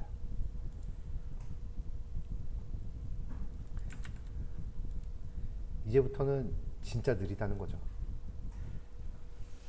자, 이렇게 주피터 파일을 그 콜앱에서 처리하고 나면은 마지막 여기 다운로드가 있어요. 다운로드 버튼 누르면은 내 컴퓨터로 iPyMB 파일로 다운받을 수도 있어요. 저장을 하면은 그냥 구글 드라이브에 저장이 되는 거고, 다운로드 받으면은 이제 내가 원하는 곳에 파일 다운로드 받을 수 있는 거고요.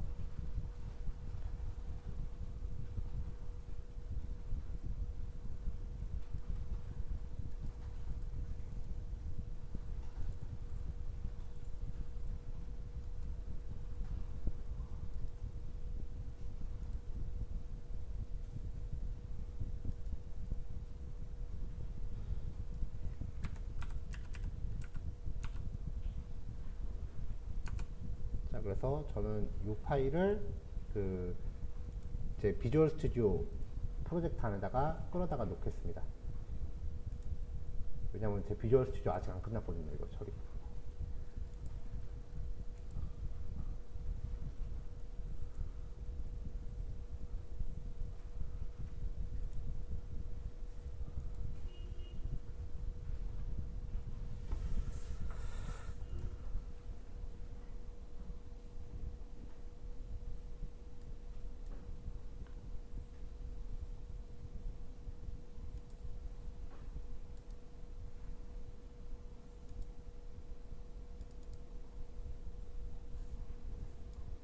근데 이거 한번 돌리고 났더니 지금 컴퓨터가 전반적으로 느려져 갖고 뭐가 잘 안 뜨네.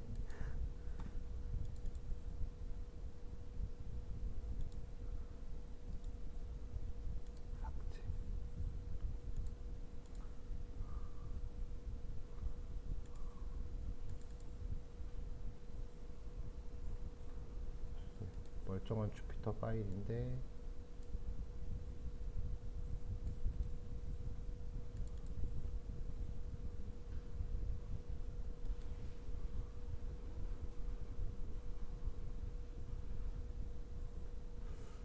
콜앱 파일을 비주얼 스튜디오에서는 못 여나봐요. 그러네. 다 안 열리네.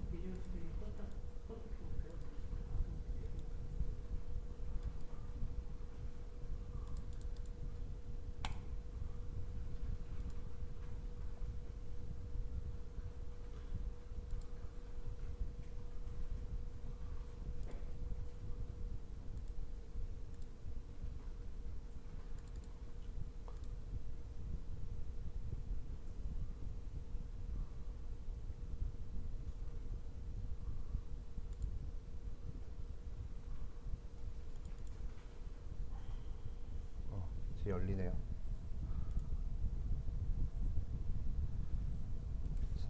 이 코드들은 이제 콜앱 때문에 쓴 거고,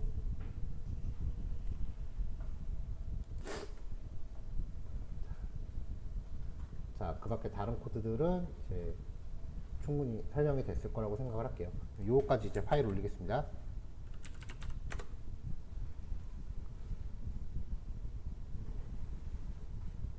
옵스.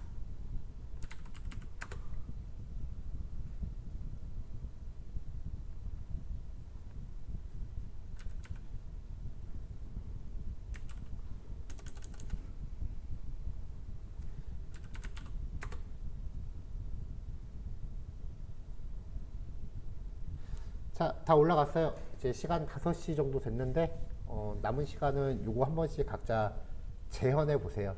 그러면 딱 시간 맞게 끝날 겁니다. 아까 제가 콜앱에서 돌려봤는데, 예지 돌리는데 학습 시간만 한 24분 걸렸거든요. 이제 적당히 한번 실습 따라해 보시고 마무리하시면 될 것 같아요. 오늘 여기까지 할게요. 수고하셨어요.